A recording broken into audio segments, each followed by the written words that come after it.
This episode is brought to you by Kia's first 3-row all-electric SUV, the Kia EV9, with available all-wheel drive and seating for up to 7 adults, with a 0 to 60 speed that thrills you 1 minute, and available reclining lounge seats that unwind you the next. Visit kia.com/EV9 to learn more. Ask your Kia dealer for availability. No system, no matter how advanced, can compensate for all driver error and or driving conditions. Always drive safely.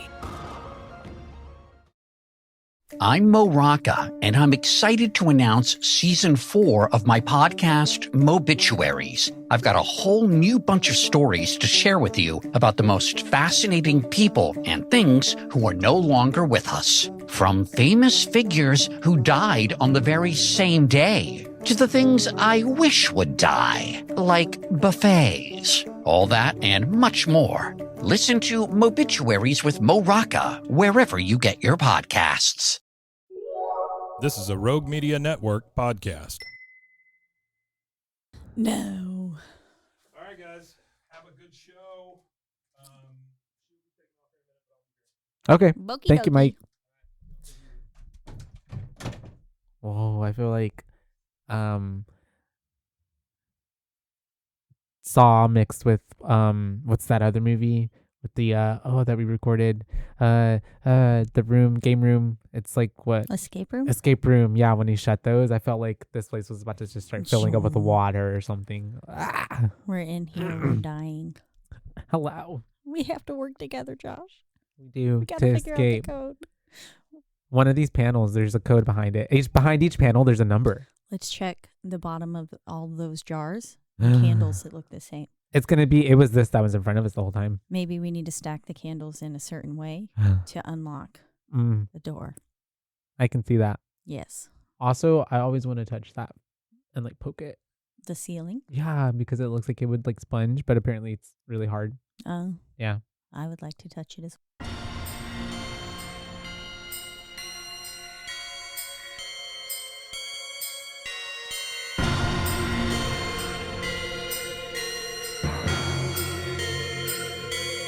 Boobies.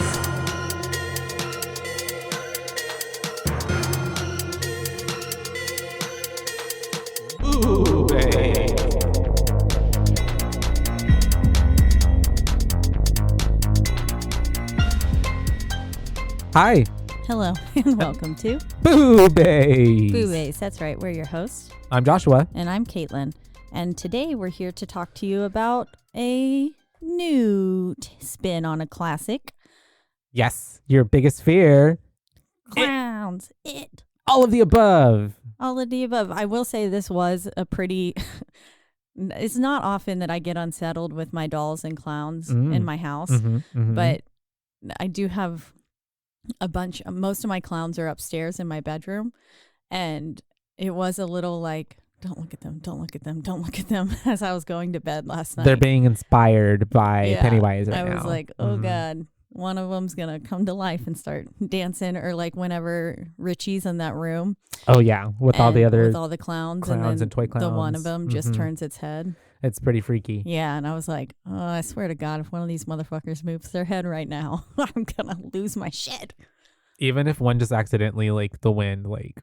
Yeah, that's just enough. Knocked it over. Also, wind in my house would be pretty spooky, pretty supernatural. It could come from the AC duct. I don't know. I was thinking like a strong draft, or one of the kitties. Like you don't see the kitty and she just zooms on by. Yeah, Suki would do that. It'd be like that TikTok of the car that goes by, and it's like I don't remember what song, but it's do you know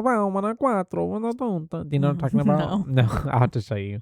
My TikTok, I spent like 2 hours the other day trying to configure my For You algorithm. page. And For You page. And it's just not working. It's not algorithming. Keeps only showing me the I'm a great fuck, but a better lover. I don't even know what that is. The Hello Christ. Oh yeah. I'm about to sin again. Yes, yeah. Gotcha. Well, I mean that's also just taking off and blowing up everywhere. Yeah, but that's like all it shows me. And then it'll occasionally have like people I follow, and I'm like, I'm not on my following tab. I don't want to see the people that I follow. Yeah. Thank you. I want would to like see the rest of the world. People. Yeah. People I do not know. Yes. Funny content, good content, informative content. then it's just not. None of it is really Yeah. getting me, and I don't gave know up who on goes reconfiguring it. who goes on TikTok to follow like the people that they actually know. Like it's like Yeah, usually, I like follow those people, but I don't care to Yeah, actually yeah, watch yeah. what they post. Uh-huh. That's why there's the two separate tabs for it. But yes, My Instagram algorithm is better configured. the and algorithms in itself should be a horror movie. Someone needs to make a horror movie about that. the algorithm. Mm-hmm. And then what if there's this bug in the algorithm and it's this TikTok that's cursed that comes up and then it gets in everyone's algorithm. Yep. And then all of a sudden that's all they can see is just that. And then the monster's getting closer and closer and closer and closer Each through the time. screen each time you swipe I feel like up. that should happen right in the middle of the movie. Yeah. Not in like to everybody, but like to one specific scene. And then it comes out through the TV. Very the phone. Samara 2023 or 25, whenever this does come out. Directed by Caitlin and Josh. I imagine Ooh. it has a little sucker face that just comes out and it that gave with like the frog. teeth, like it. Oh. With those teeth. Opening wide. And then just clatching onto the face. But Ooh. with bigger lips that like suck around the whole face. It gives Victory Bell from Pokemon. Yes. That is exactly what I would Attacking James. Yeah. Yes. And all of that to lead into Derry, Maine specifically. Maine. Yeah, the root of all evil. Apparently background, it is a malevolent being that precedes our universe and came from Stephen King's Megaverse, something like that. Macroverse. There we go. That's the word, from the Macroverse. And essentially crash landed where Derry, Maine is, in like a comet type of situation, and then like ended up digging and making its lair there, which then turned into Maine, and then yada yada yada yada yada. Yeah. Isn't this explained a little bit more in chapter 2? I think so. Yeah. They go more into so. a little bit about how it actually got there, and with the floating lights and what all that means. The dead lights and everything. Yeah. And there's a lot more too that like is in the books, because this is obviously based on the book by Stephen King. Yes. Which we did not read. Nope, did not at all. Because that's fucking long. Yeah, it's a big book. And I don't have time to So we got the cliff notes from the movies. And both, like, because the original movie has some stuff going on in it, and then this one has stuff going on in it. And they kind of switch some stuff around, with characters wise and stuff. So it's not all just like, it's not, what's the word? It's loosely based off the book, I would say. Yeah. I mean, it follows along pretty much, but it's more loosely. So yeah. Should we get into it? You want to jump in? Yeah, because it's a pretty fucking long movie. So join us for this ride. 2 hours and 14-minute runtime. Yeah. And chapter 2 has an even longer one. Yeah. I mean, we'll get through it. I mean, it's we can hit bullet points, but like also we can also just do what we do. So going into it, already off the boat, we get introduced to little Georgie and Bill, and it's raining outside, storming. Yeah. In fact, and Bill, we're getting this melancholy kind of piano music in the background that becomes slightly more menacing and ominous throughout the scene playing out. We get more minor notes thrown in that make it feel a little more spooky, eerie. So it kind of sets the scene for you. And Bill is helping his little brother Georgie build a boat so that way he can go and sell it. Making the SS Georgie.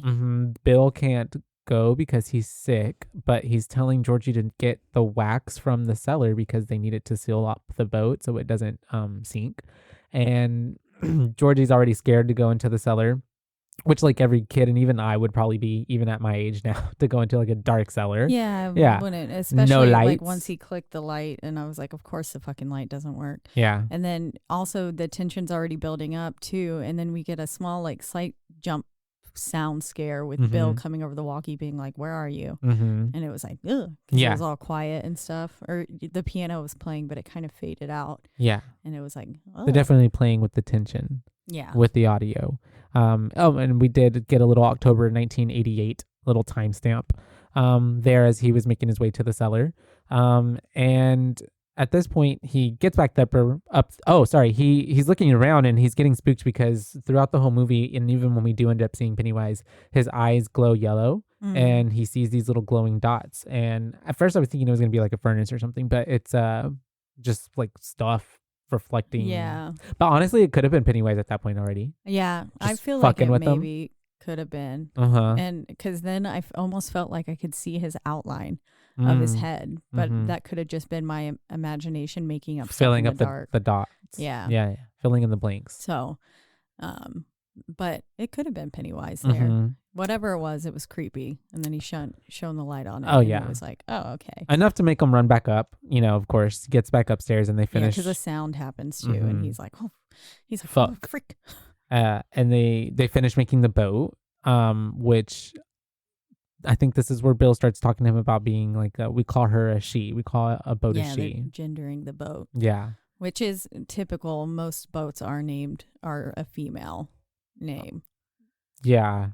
I never got that. Yeah. Especially, I think it's mainly because it was male captains. Yeah. They would name their... And it's funny too, because their one love is their boat. This, people name their cars females as well, and their she's as well. And I never really, I guess, quite. My first 3 cars were male. I feel like that's a girl thing to do, right? Yeah. Because the alternative is like what the precedent is like guys always name their cars or talk about their cars as girls. Well, just to go back to whenever I got my first car, I guess I didn't necessarily realize that, like, I didn't realize everything that was behind it.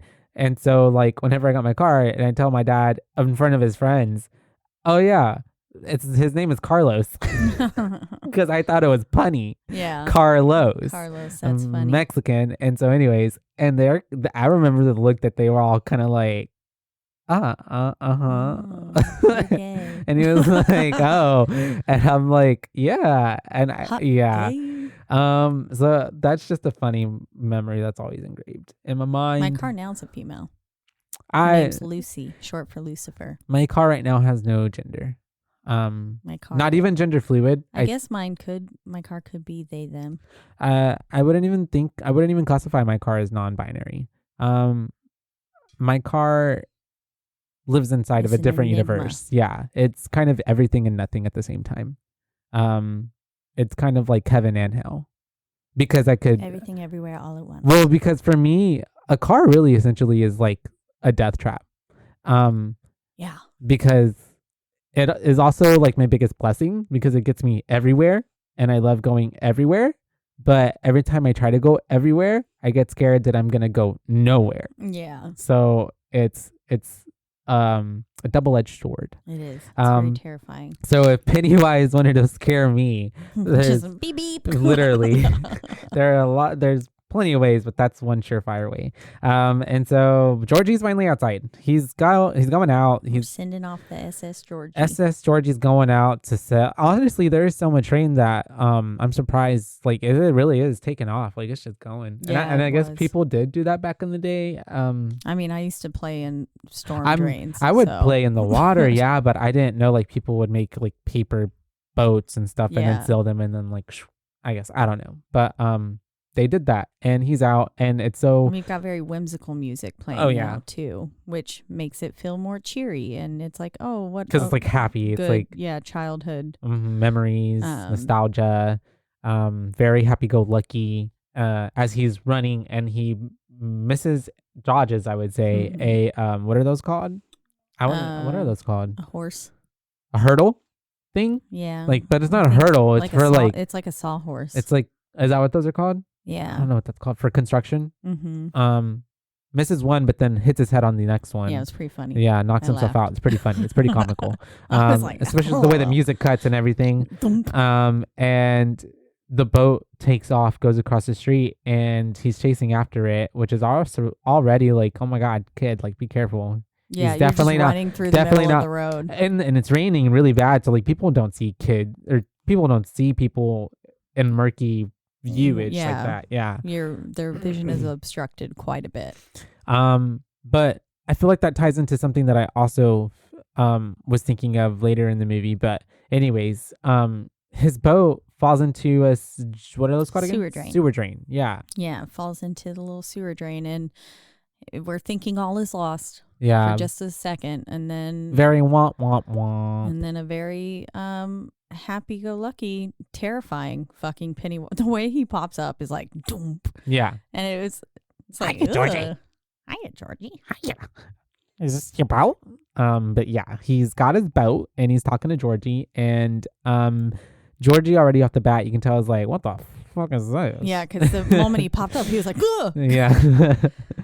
It's very scary. I love how also it's kind of like the Cheshire Cat. His eyes were kind of the first thing to pop up. His smile, Yeah, kind of that you could see, and then he moves into the light, and then you can see his whole face, and it's like still not. This is still unsettling. I mean, even as a kid, I never liked clowns. Yeah, I wouldn't say I was like a huge. Was I like? Yeah, I love clowns. Yeah. Like, no. I didn't either. I was like, get the fuck back, please. I know one time. I collect them now. I went to Mexico with my family, and we went to Guadalajara, and there was like this town square, and there were like, you know, people doing stuff for money and pandering and all those kinds of things.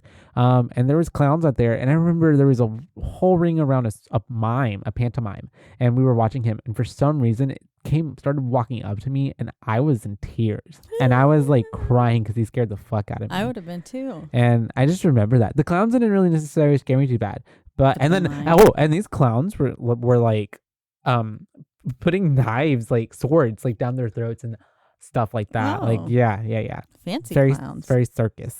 Yes. Yeah. Or just people on drugs. Maybe. Yeah. But we're in the sewer with Pennywise, and he tries to offer him the balloon, right? Yes, he does. And he's like, he offers him the boat first, and Georgie's like, yes, I want my boat back. But then he offers him a balloon, and he's like, I'm not supposed to take things from strangers. And then Pennywise is like, Pennywise, meet Georgie. Georgie, meet Pennywise.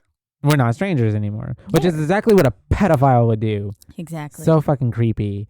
And so at the same time, we're also getting this lady who lives across the street, and she's like, you know, outside with her cat. This is going to be Caitlin in like 64 years. Yes.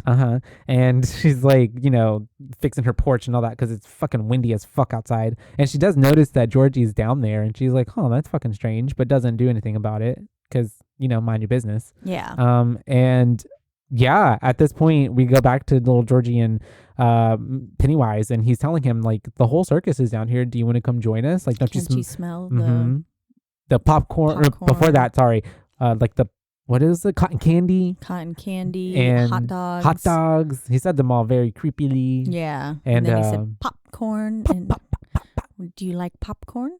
Or he didn't say popcorn. Georgie said popcorn. Yeah. And he was like, yes, popcorn. Is that your favorite? It's my favorite too. And so at that point, Billy's fate is sealed because he reaches in to try to get his boat because he's like, I got to go now. And Pennywise very much uses what Georgie said right before, was like, oh my God, Bill's going to kill me. And so he tries to give him back the boat. But instead of giving him the boat, we just see him open up his jaws and he gives him a big old chomp. Yep, right on his arm. Rips it right off. Rips clean off. Yeah. Yep. To like the shoulder blade. Yeah. Like socket. That whole thing was gone, basically. Poor thing. Yeah. Yeah. Well, I mean, he's also like a kid, so you gotta, I guess their arms really like. Not that big. Yeah. Mm-hmm. Yeah. That's crazy. And then all the blood and everything. There was lots of blood. And then he's trying to get away, and which is really crazy. Like, damn, he really just took off his arm. Because even if someone were to pop up, like, he's bleeding out. Like, yeah, you can't even like, whatchamacallit? Yeah. When people do that, put pressure, the band, the thingy. Oh, fuck. What is that called? When you... A tourniquet. Tourniquet, yes. Tourniquet. Yes. Isn't that a song by Evanescence? Tourniquet. No, I'm just thinking of My Immortal. That's a good song. I'm sure they've got something in it that mentions tourniquet. But yeah, and it's not looking too good for Georgie as he's getting drugged into the drain. And yeah, you see Pennywise is super long, like Mr. Inspector Gadget. Oh yeah, Inspector Gadget, Mr. Stretch. Very much like that. Stretch Jordan, is that his name? I don't know. Who is that from? I think he's like a mutant. a little toy Oh, that you can play with. Armstrong. Thank you. Armstrong. is Stretch that what Armstrong. Oh, I never had that as a kid. I don't think I ever Yeah. saw that. I'll have to look it up after the Play fact. with him. But his arm gets really long and it pulls Georgie into the little sewer thing. Sure does. And all that's left is this little pool of blood. Which the in neighbor rain. does see. Yes. Yeah, and the lady sees it, and I'm assuming she takes action after that. The cat saw it all and was like, Yeah. not my problem. Literally, cat was Cat was like, like, can't do anything about that. I don't fuck with I'm just a Pennywise cat. shit very much. He's like, we have a mutual understanding.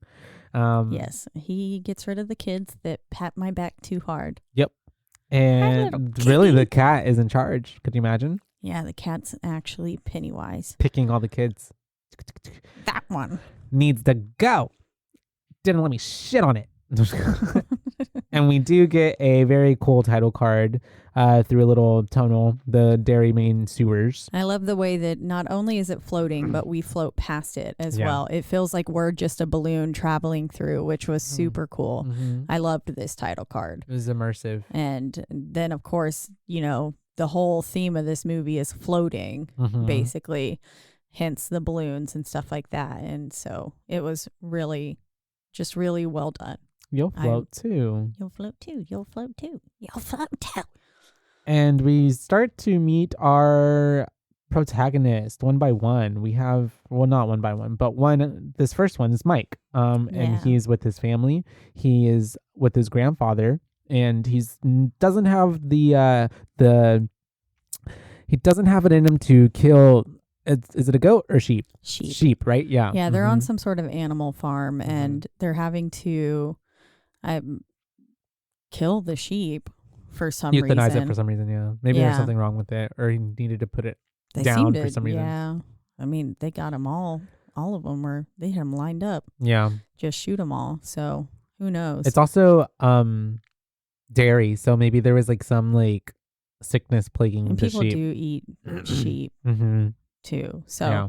I guess they have to kill them sometimes. I don't know. It was pretty sad though. Yeah. And I too, Mike, would not have it in me. Mm-hmm. And of course, his grandpa, gives him a lot of shit for it. It's basically calling him, like a wuss for not being able to, Yeah, to he says, stand up and do that. You're either on this side you're either the one holding the trigger or you're the Mhm. one with the barrel pressed between your eyes. Yeah.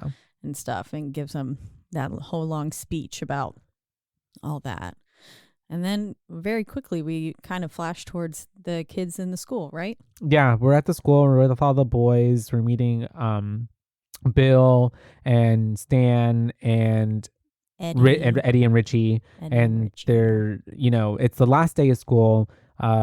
They're basically talking about there's a lot of it's so funny because they're like 12-year-olds probably. Mhm. So of course there's a lot of like dick and your Dick mama jokes, jokes yeah. and like dick measuring stuff all the time. Yeah, little basically teenage boy stuff. yeah, for sure. But it's real funny to watch. And it honestly reminded me of like 6th, 7th grade because I'm like, yeah, these are like all the conversations that I heard Yeah. of like just boys being stupid.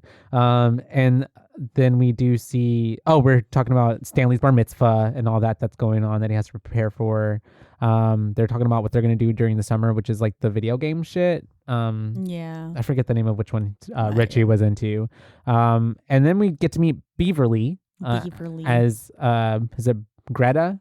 I have no clue. I Bertha? didn't write that bitch's name Yeah. down. Bully bitch. Yeah, she's she's picking on bully. Beverly and they put trash on her and they're like basically calling her a slut because there's some rumors started that Beverly did some shit, even though she didn't. And even Yeah. if she did, it Don't doesn't slut shame matter. her. Yeah. Yeah, they were being really awful to her. They filled up the trash sack with water and then dumped wet garbage all over her head as she was in the bathroom. And it was like, that's disgusting. I've seen the garbage. I've seen garbage be thrown on people, not in real life, but I mean like in the movies, but like to put the water in there, I was like, that's savage. It is. Like that is fucked up. Now you're going to reek. Ugh. Hopefully, I'd throw up. Hopefully most everything that's in that trash can is just paper towels.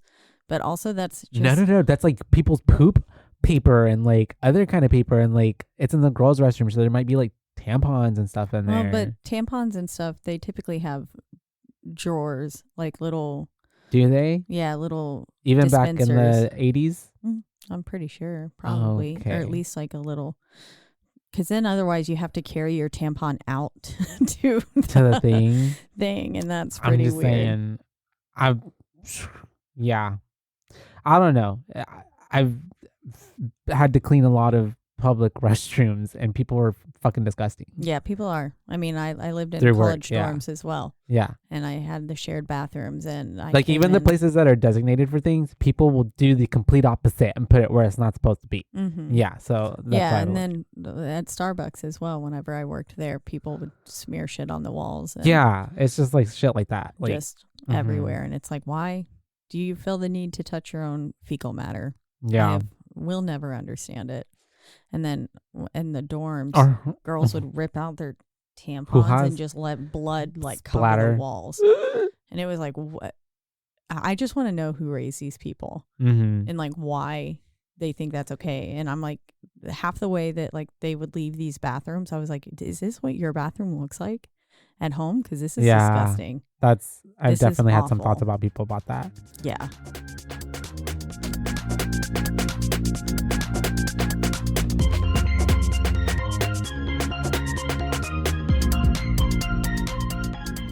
Did you know you could be putting oil and chemicals in your coffee? I love coffee creamer, but I don't think I've ever turned the bottle around to actually see what's inside. When I did, I found out many of my favorite creamers contain ingredients I would never intentionally add to my coffee cup, like canola oil, dipotassium phosphate, ew, and artificial flavors. Laird Superfood all started when big wave surfer Laird Hamilton needed morning fuel that could allow him to spend the entire day chasing the ultimate wave. He couldn't find anything in the market that met his ingredient standards, so made himself the ultimate plant-based creamer. Laird Superfood started and launched its first product, Original Superfood Creamer, in 2015. Laird Superfoods contain no artificial flavors, colors, or additives, and no sugars from highly refined corn syrup. All Laird products are sustainably sourced and thoroughly tested to ensure that you're incorporating the cleanest, finest fuel into your routine. All Laird products are also made of all-natural whole food ingredients, and they are crafted from the highest quality all-natural real food ingredients. Are you ready to feel more energized, focused, and supported? Go to lairdsuperfood.com and add nourishing plant-based foods to fuel you from sunrise to sunset. Use our promo code BOO at checkout to save 15% off your purchase today. I love smoothies, but I don't love smoothie bar prices. With my BlendJet 2 portable blender, I can make smoothie bar quality beverages for a fraction of the price. BlendJet 2 is portable, so you can blend up a smoothie at work, a protein shake at the gym, or even a margarita on the beach. It's small enough to fit in a cup holder, but powerful enough to blast through tough ingredients like ice and frozen fruit with ease. BlendJet 2 is whisper quiet, so you can make your morning smoothie without waking the whole house.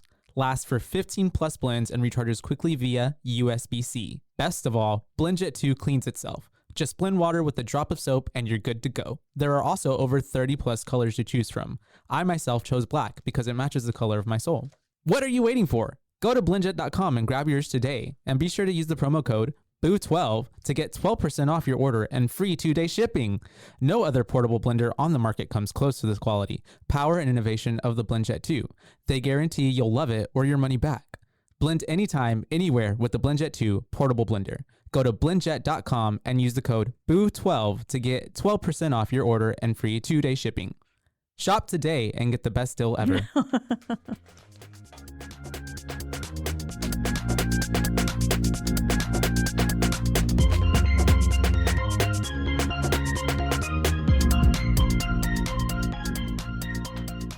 So- Anyways, yeah, she got wet garbage dumped all over her though. Yeah, so that's not very happy, not very good, not looking so great for Miss Beverly. But we do transition to all the kids going outside and throwing away their whatchamacallit, All their schoolwork and school everything, books and stuff. From dumping the they're just backpacks. dumping their whole backpacks out, which Can't I blame never 'em. did. I know I kept my shit. Yeah, I don't know why. I There's always something did about me too. I that was kept my like, shit. I need to know everything that I always did, Mm-hmm. and now it's probably covered in rat piss. Well, after a while, I did get rid of it, like probably after high school, but I did have all that stuff for like a long time, Yeah. just in my closet. And we do see that on the marquee, there is a curfew for Derry kids. It is a 7 p.m. curfew. Yeah, pretty early curfew. Yeah, for sure. Like hella early. I Yeah. couldn't imagine that ever being like flying today. It'd have to be like a 9 at 9, least. exactly. Yeah. That's what I feel like is the standard if Mhm. you're going to have a curfew.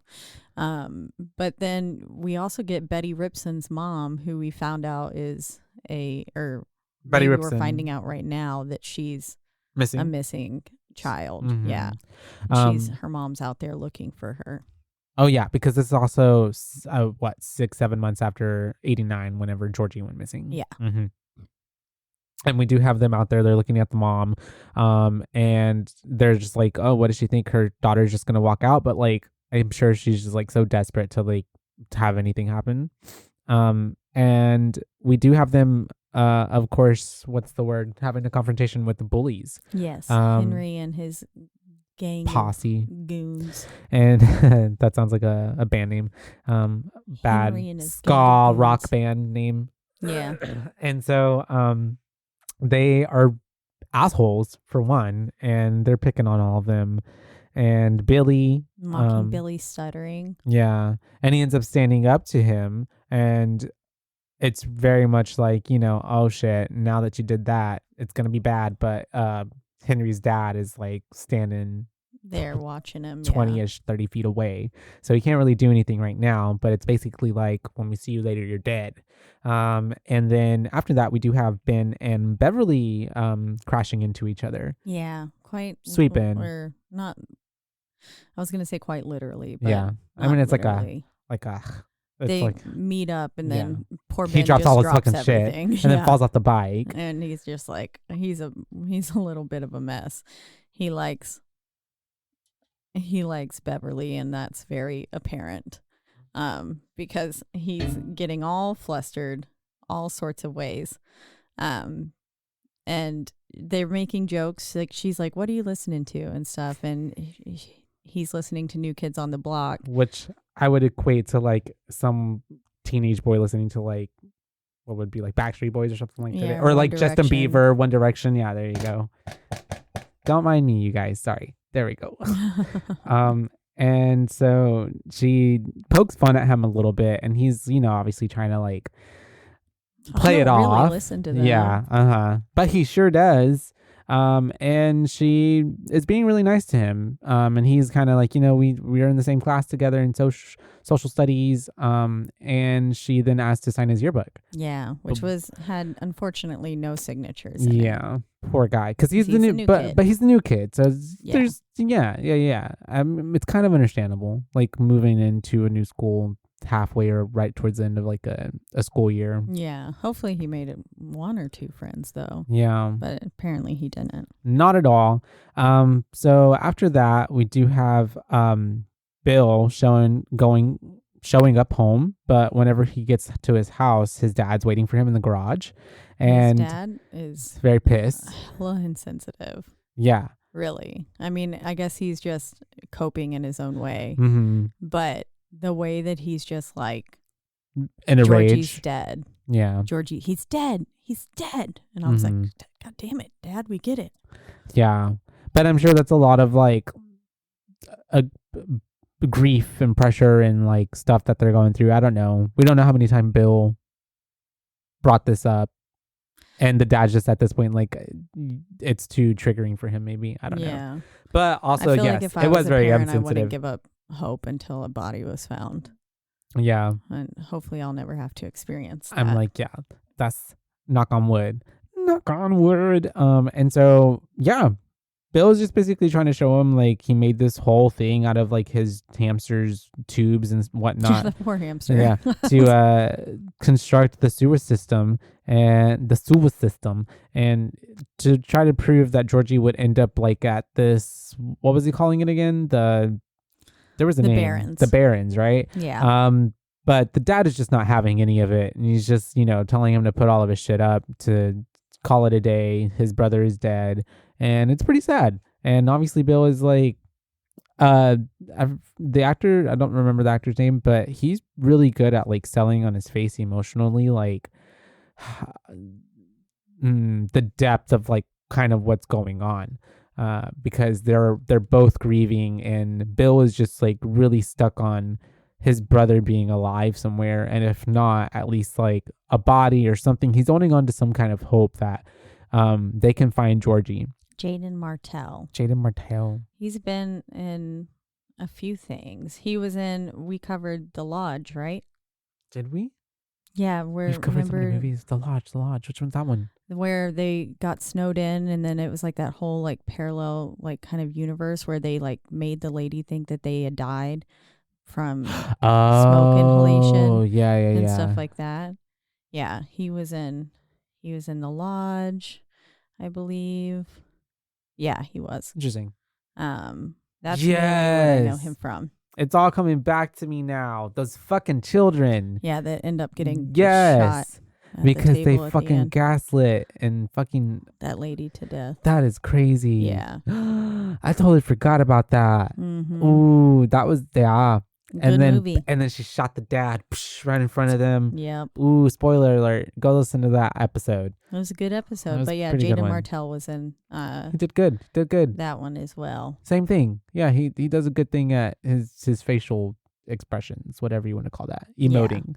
Yeah. And so after that, we have him we have Mike out making deliveries. He's trying to deliver some food because obviously his, from the farm, they're delivering meat. I don't know if it's sheep or cow or whatever, but he's taking it somewhere, and he ends up seeing the bully's vehicle. And so he tries to hide from them by going, I guess, the back way or going down an alley. Yeah. Because I guess he ends up where he was supposed to end up, but like, anyways, yeah, we I think do it see, was right? kind of a back door. And we do see that he is going to like metal back door entrance to, I guess, the meat market, and before he can get in there, we start to hear like people banging, and then the like voices and people screaming and begging for help, right? Yeah. Mm-hmm. Yeah, you hear the chain rattle like kind of once, and then all of a sudden the door like busts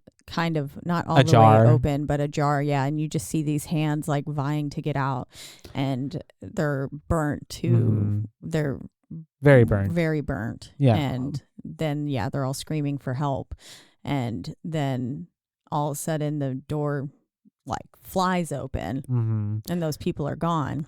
And before he can see anything, or no, he does see the silhouette of Pennywise, right? Yeah. Behind the like meat hook things behind those little clear but not completely translucent. I deal with it every day plastic. in a walk-in, and I can't tell you the fucking name of it. Yeah, little divider things. That you walk it keeps through. the cold in and whatever. And he ends up seeing that out, but as he's seeing that, we get his glowing eyes again. That's true. Through it, we do have the bullies then almost running him over, and he like throws himself aback so that way they don't hit him. And freaking Henry Bowers throws a cigarette at him and is like, "Get out of my town!" Yeah, he's being an asshole, racist piece of shit. Yeah. And then we have, I guess, the guy who he's supposed to meet is like, Mike, are you okay? Yeah, what are you doing back here, bud? Like, you're all on the ground and shit. The meat's on the floor. Give me my meat. Yeah, give me the meat. Yeah. And then we're with Stanley. He's reciting the Torah, and apparently he's the rabbi's son. Yeah. So, and his rabbi dad is being like really harsh on him and like being like, what's it look like if, the rabbi's son can't recite from the Torah? Yeah. So, and he's getting him ready for his bar mitzvah. Clearly you haven't been studying. So he's like, go leave that book in my office because you don't need it. Because you're not going to use it anyway. So just fucking put it back. And so he does. He goes to go put it back, and he's walking past this portrait, which is honestly terrifying. It's like the screaming man, but like a lady. Yeah, like the Scream. Yeah. Yeah, the Scream, yeah. And her face is just so like elongated, and it looks like a Tim Burton character. Yeah, but then made real. Yeah. She was pretty, like, she could have been in Coraline or something. She reminds me of the like mom from the button-eyed mom. Oh yeah, from Coraline a little bit. It has a name, doesn't it? I don't remember the name. The other mom or something. But like in its like demon form, her like whatever form. It's been now way too long since I've watched Coraline. But yeah, nonetheless spooky because he's in the office, and we are already knowing that he is afraid of it because he's like trying to shield his eyes from seeing it. but for some reason it falls off of the wall. He decides to fix it. Yeah, which I would have just left it on the floor. Well, he even fixes it before then. Oh, I think that's why, because it was crooked. And so he straightens it. And I was like, why are you touching this painting? This thing's cursed. And then, then as he's putting the book up, the thing falls on the floor. And it's like, nope, I would have left it on the floor. I would have been like, nope. I would have walked on it. And he puts it back up, but the lady's missing from the fucking painting. And she ends up coming from behind him and scaring the crap out of him. So much so that he runs out of the office. But a pretty terrifying moment because she is very spooky in real life. And she's playing, like, she has this flute in the picture too. And so you hear this like eerie flute music playing as well. And then you're just like, and then she kind of like at him and he runs and it's terrifying. Yeah, I would do the same if I was Dan. Yeah, hell the fuck no. I would not be in that room. I also just, the moment that painting fell on the floor, I would have been like, fuck this shit, I'm out. Yeah, that's your red flag number 1. Yeah. Number 1 and 3. I would not have picked it up. And then if I did pick it up, and the moment I saw it was empty, I would have been like, nope. I think also too though, like that's the power of like it as well as like it kind of keeps them there in like a fear like that stupor, like you know what I mean? Yeah, like with the deadlights when they're just like staring at him, kind of like a train wreck. Like you can't even move away. You can't look away. But then we're at Munchausen by proxy kid's house. Eddie. Yeah. Poor kid. Yeah, poor kid, because he is basically living what's that girl who killed her mom's life? Oh, yeah. Munchausen by proxy. So is that what that is? Yeah. It is. Okay. Yeah. Rose. Gypsy Rose. Yeah. There we go. Because the mom is like basically like telling him he's Bubble Boy, but nothing's even wrong with him. And she's like making him take all these medicines and like trying to keep him home, and he's always sick and whatnot. And constantly afraid of all the germs around him and stuff. Yeah. He's got at least a little bit more freedom than Gypsy Rose did. For sure. Or Gypsy Rose. That was a horrible. I think she's about to go on parole. Yeah, she's about to get out. Yeah, which is good for her. Crazy. I mean, well, I don't know. It's not great to kill your mom, but also I mean, there are situations that I feel like... don't know what else I would have done in that situation. That's self-defense at this point. You know what? She didn't even kill her. The boyfriend did. The boyfriend. Not me defending Gypsy. Gypsy Rose, hire me. No, I'm just kidding. JK. And so they're, you know, obviously trying to leave the house, and then the mom is embarrassing him. She wants a kiss from her little baby. I thought it was really funny, Aren't though. you forgetting something? Yeah. And then he's like, sorry, mommy. Yeah. Pretty funny kid. Because, Richie's like, do you want one from me too? Yeah. And then she was like, she kind of chuckled. Yeah, I think. a little bit. But I then feel was so. like, ugh, these kids. As one would. And they're biking. They're on their way to the sewers because they went. I can't say that word. Sewers, because Bill is, you know, obviously he had that whole idea of like where he thinks his brother is, and he thinks he's at the Barrens, and so they're all going down there to help him look. And while they're doing that, we do also cut to Ben, who is at the library. He's writing poetry. Writing a love letter to Bev. Your hair is winter fire. January embers. My heart burns there too. And he is honestly also quite beautiful. Oh yeah, very poetic. And I guess hats off to Stephen King. And he's looking at the history of Derry as well, looking at all these books.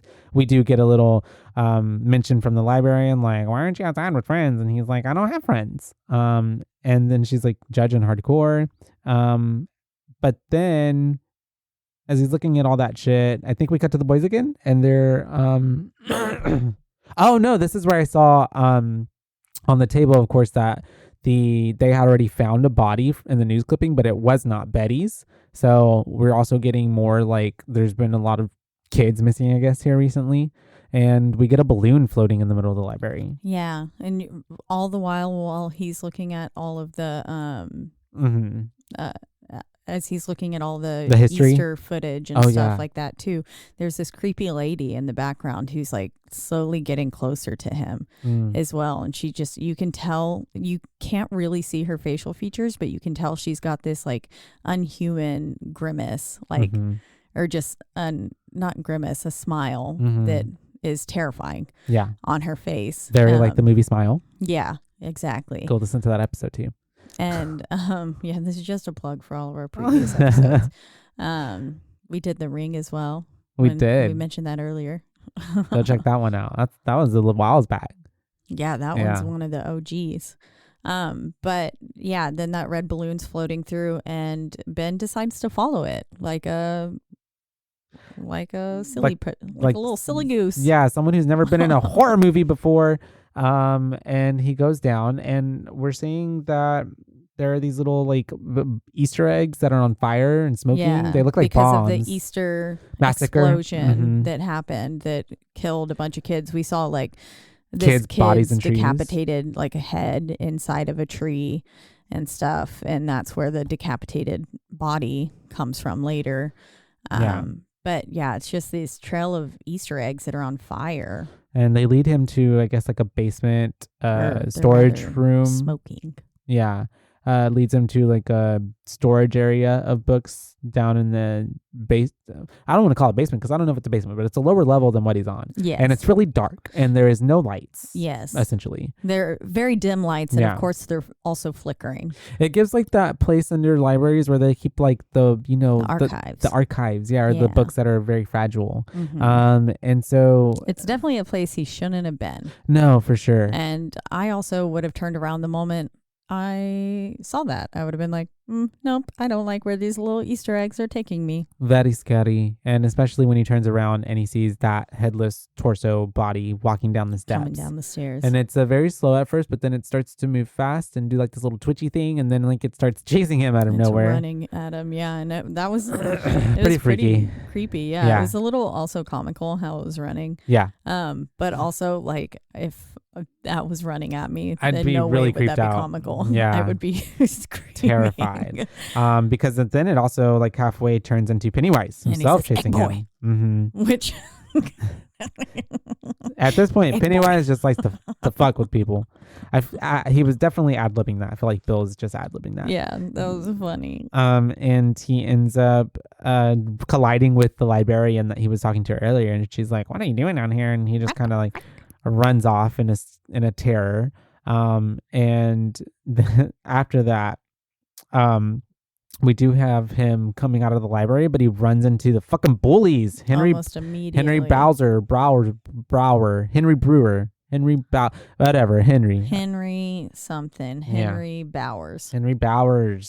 Like Bowser, sorry, from Nintendo. Okay, anyways, so he does run into him, and of course he tries to run away from him, but they end up getting into are they on bikes or are they in a car? Yeah, because I don't think they're even then. No, they just chase him, right? Because they end up getting to that bridge. Maybe they do have a car. Anyways, I think they just end up. I think they're just chasing like on foot, right? Yeah, because they end up getting to that bridge, and Henry's like, "This is the something bridge. This is either for kissing or for carving." And so he tries to carve his name in his stomach, which is really fucking crazy. And one of the other kids too was just like, "What are you doing, Henry?" And he's like, "Shut up." Yeah, Henry is definitely the ringleader. Yeah, pretty wild, pretty unbelievable because poor Ben is just getting cut up. And we even have a car driving by, but they don't pay any attention to what's happening, and it's probably because of Pennywise, and he's like either like put a veil like to where they don't see it, or they're just like numb to like the evilness that's going on, because we do see a balloon pop up in the back of the vehicle. A little red balloon floats up. And thankfully Ben is able to like fight off him a little bit, that he's able to push the back. Opportunity with the car driving by to kind of fight back a bit, and he ends up kicking himself he kicks Henry back, but then ends up also knocking himself down the little hill thing, rolling down. Yeah, and he's getting pretty beat up on the way. I mean, his stomach's already been slit open. Yeah. And then at that point they're kind of running away. Yeah, and he's running down they're all going down the hill chasing him, and what's his name, Henry, is bitching because he lost his knife. And he's like, "My dad's gonna kill me." Yeah. Nope. Reverse. You're gonna kill your dad with that knife. But they end up, what's his name is looking for the knife with one of his other friends, and he delegates the other two bullies to chase after Ben. Yes, and Patrick. I only know that this one is named Patrick because It's your my brother's name. Yeah. So, It stuck with you? yeah. The long-haired one or the other one? The one who uses the blowtorch as the light. Gotcha. Yeah. Okay. The one who dies. Yeah. And so he sends them to go look for Ben, and Ben ends up popping up by the sewers. Oh yeah, where the other guys they are. Yeah. And they're like, what the fuck happened to you? Yeah, they're kind of in there already discussing whether or not they should go in. And Eddie's like, absolutely not. I'm not going in there. That is gray water. That is basically just human piss and shit. And I'm not going in there. And he's like, you could get staph infection. And then Richie's like, I'll show you a staph infection, and holds the staff. Yeah. That he's sticking his hand up against his pelvic area. It's funny. He's very funny throughout the whole movie. And he has so many good little one-liners. Definitely the comedic Relief. levity of the movie. Yeah. And they're all looking through there. Of course, this is all going on at the same time that the shit was happening with Ben. With Ben. And they also find what's her name? Shoe. Betty. Yeah, find Betty Ripson's shoe. And they're like, oh my God, okay, wait. This is actually her fucking shoe. That's scary. But at the same time that all this is happening, then that's whenever Ben popped up. Yep. And then they're like, oh my God, what the fuck? And then they basically get the heck out of there because they're like, we need to help him. Yeah. And Patrick thinks he hears them in the sewer still, so he goes to investigate in the sewer. And he's using a blowtorch, like basically the blowtorch, which was just a lighter and a can of spray paint. Yeah. I think, which I was like, first off, that sounds messy. Yeah, it does. But whatever. Yeah, I guess from tagging, from what he just has probably on him.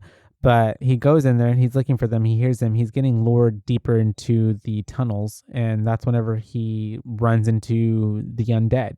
Yeah, basically little zombie people. They're like, you found us, Patrick. Yeah. And then they're just little eyeballs are falling out and stuff like that. And it's like, oh. Spooks him enough to go running. But then he ends up getting himself trapped in a dead end. Yeah. And Pennywise pops up. The balloon pops up, and then Pennywise comes after it pops. And then it's just like, it's a very quick death for Patrick. A little off screen, kind of half on screen, half off death. Yeah. And he's dead.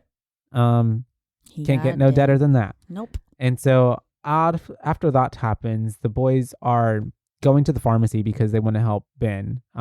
They need some, gauze and whatever, Band-Aids and all that type of stuff. But they don't have any money. So they end up running into Bev, who's in the store already trying to buy tampons because her time of the month just started, her period. And she's trying to avoid, apparently this is that bitch bully's dad's pharmacy. So she's trying to avoid her who's leaving. Her and name then is Greta. Greta, yeah. And then they end up bumping into each other. So they explain to her what's going on. And so she then goes up to the counter to distract the pharmacist, who is pretty fucking creepy, Mr. Keene, because he's, she's asking him to try on his glasses, and then she's calling him like Clark Kent, and then he's like, oh, you could be Lois Lane. And I'm like, this is a 13-year-old, this sir. Is a nasty situation that is happening. But she distracts him enough so that way the guys can get out with the shit that they need to go help Ben. Yeah. And then she snags a cigarette box, I think, right off of the countertop as well. Some cigaronis. Yep. And they are out there, they're helping Ben out. We get a lot of, throughout the whole movie, the kids are very especially Richie and Eddie are very, with banter, bickering banter with each other. I love how Eddie was like, it's in my second fanny pack, get my gauze or something like that.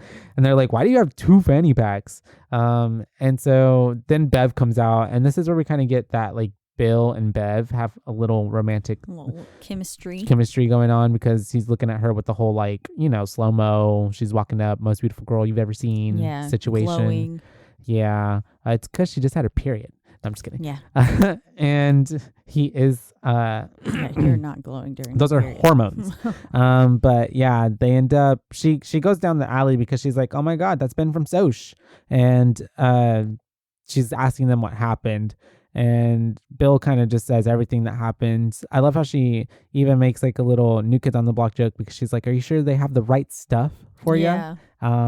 And yeah, at this point, they're all just kind of like, okay, well, Ben's helped. And Bill invites her to go to the cliff things to go swimming tomorrow. Yeah. To I the forget what quarry. the quarry. There you go. Yeah.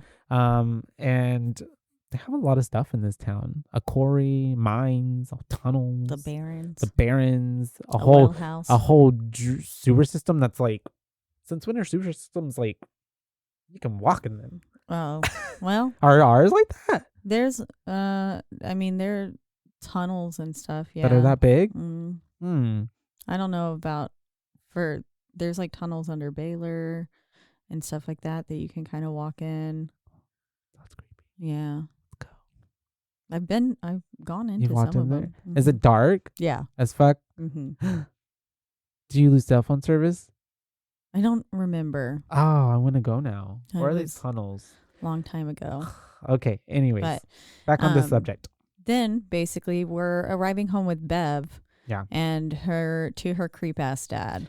Her Creepy dad ass is father. a nasty man. Hafaja is not a good guy. No. And he's being creepy to her, and he sees what she bought, and he kind of like caresses her hair and like smells her head. And it's just like, tell me you're still my little girl. Yeah, which was disgusting. Yeah. When she was walking into, I loved how the TV was like talking about something about like the sewers and like going into the sewers. I don't know if you saw, if you heard that. No, I didn't catch that. But that is cool. It was very much like whenever Henry is listening to the TV later on about his dad, and then kill him all. It was very much like that. Yeah, he's creep.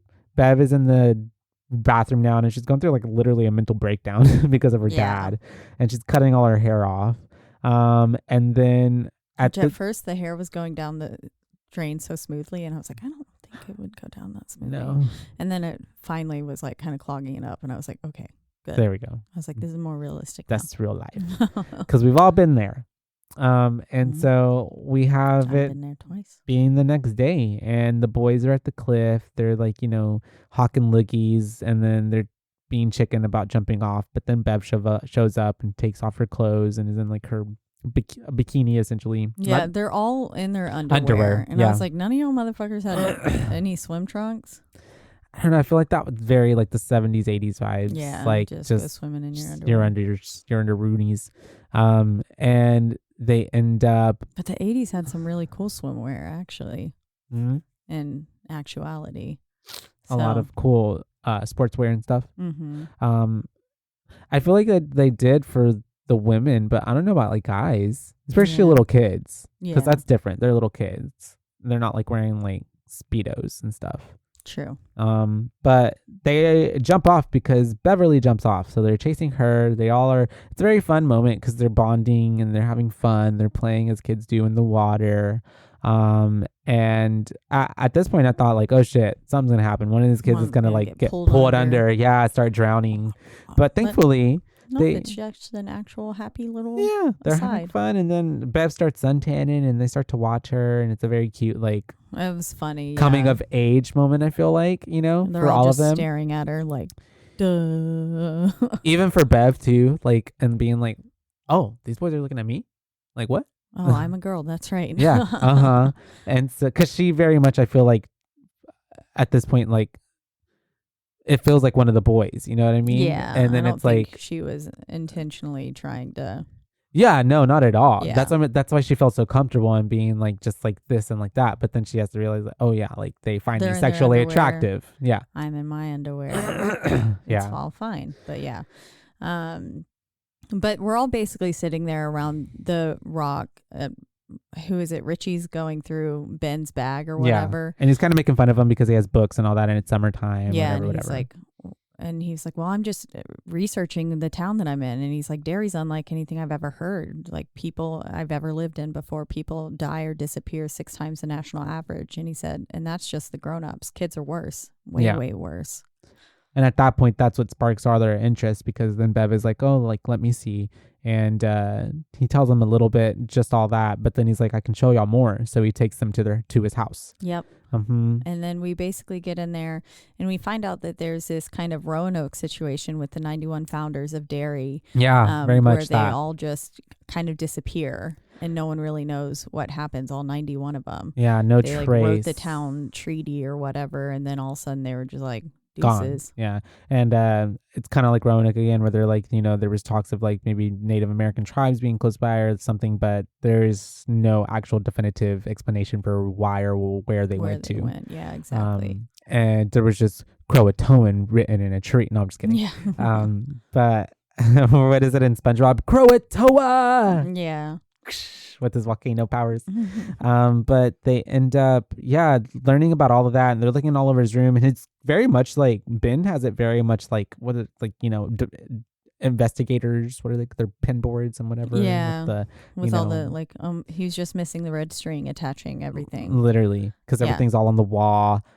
Even his New Kids on the Block poster that I love too, how like even when we have like this like serious moment going on, they play, it's like the New Kids Block song comes on, and it's like and it's just very cute. Yeah. I like how Bev closes the door and is like yeah. Bev's super cool. She gets it. And so after they learn about all this kind of stuff that's been going on, they kind of pinpoint that the epicenter of everything and blah, blah, blah, blah, blah is the well house. Yeah, because I think all that was left was like a trail of bloody clothes leading to the well house after the 91 founders went missing. Yeah. And so basically everything was kind of, all leading to the well house. So they were like, that's odd. That's more than a coincidence. But we don't add things up quite yet. We're just like building the equation at this point. And so after this, Eddie starts to walk home, and he gets past. It's so funny that we were just talking about the well house, and he's walking past a spooky, scary home that we learn later. Dilapidated home that we learn later is the well house. Where the fucking well house is. But he's walking past it, and he gets his little beeper beeping where it's time to take his pills, but he's freaking out at the same time because he's walking past this house and he's getting creepy vibes, and the door happens to just open. And then there's his voice calling his name, like, Eddie. Eddie, yeah. What do you want, Eddie? It's like, time to take your medicine. Yeah, and he spills, all the pills. They're all everywhere because he's shaken so bad. And then this leper/zombie creature looking thing helps him pick up one and then basically just chases him. And he's like, time to take your pill. Oh, wait, no, that's later. Then he says, time to take your pill. But he's just asking him, like, can I help you with this one or something like that? Or I don't know. But he is chasing him, is freaking him out. Poor Eddie is scared out of his mind. And as he gets away, the zombie leper guy stops chasing him, and it turns into like a bunch of balloons and Pennywise holding the balloons. And he's talking to Eddie. And he's telling him, we all float down here. You'll like it. You'd be home already if you lived here, basically. And the balloons start popping, and Eddie is scared, and he runs off because Pennywise disappears whenever all the balloons pop. Yeah. And so at that point, we've got what? Like Eddie, Stan, Ben, I think Mike. Everybody has had pretty much an encounter so far. Yeah. Except for Bill and none of them are Richie. speaking up about it. Yeah.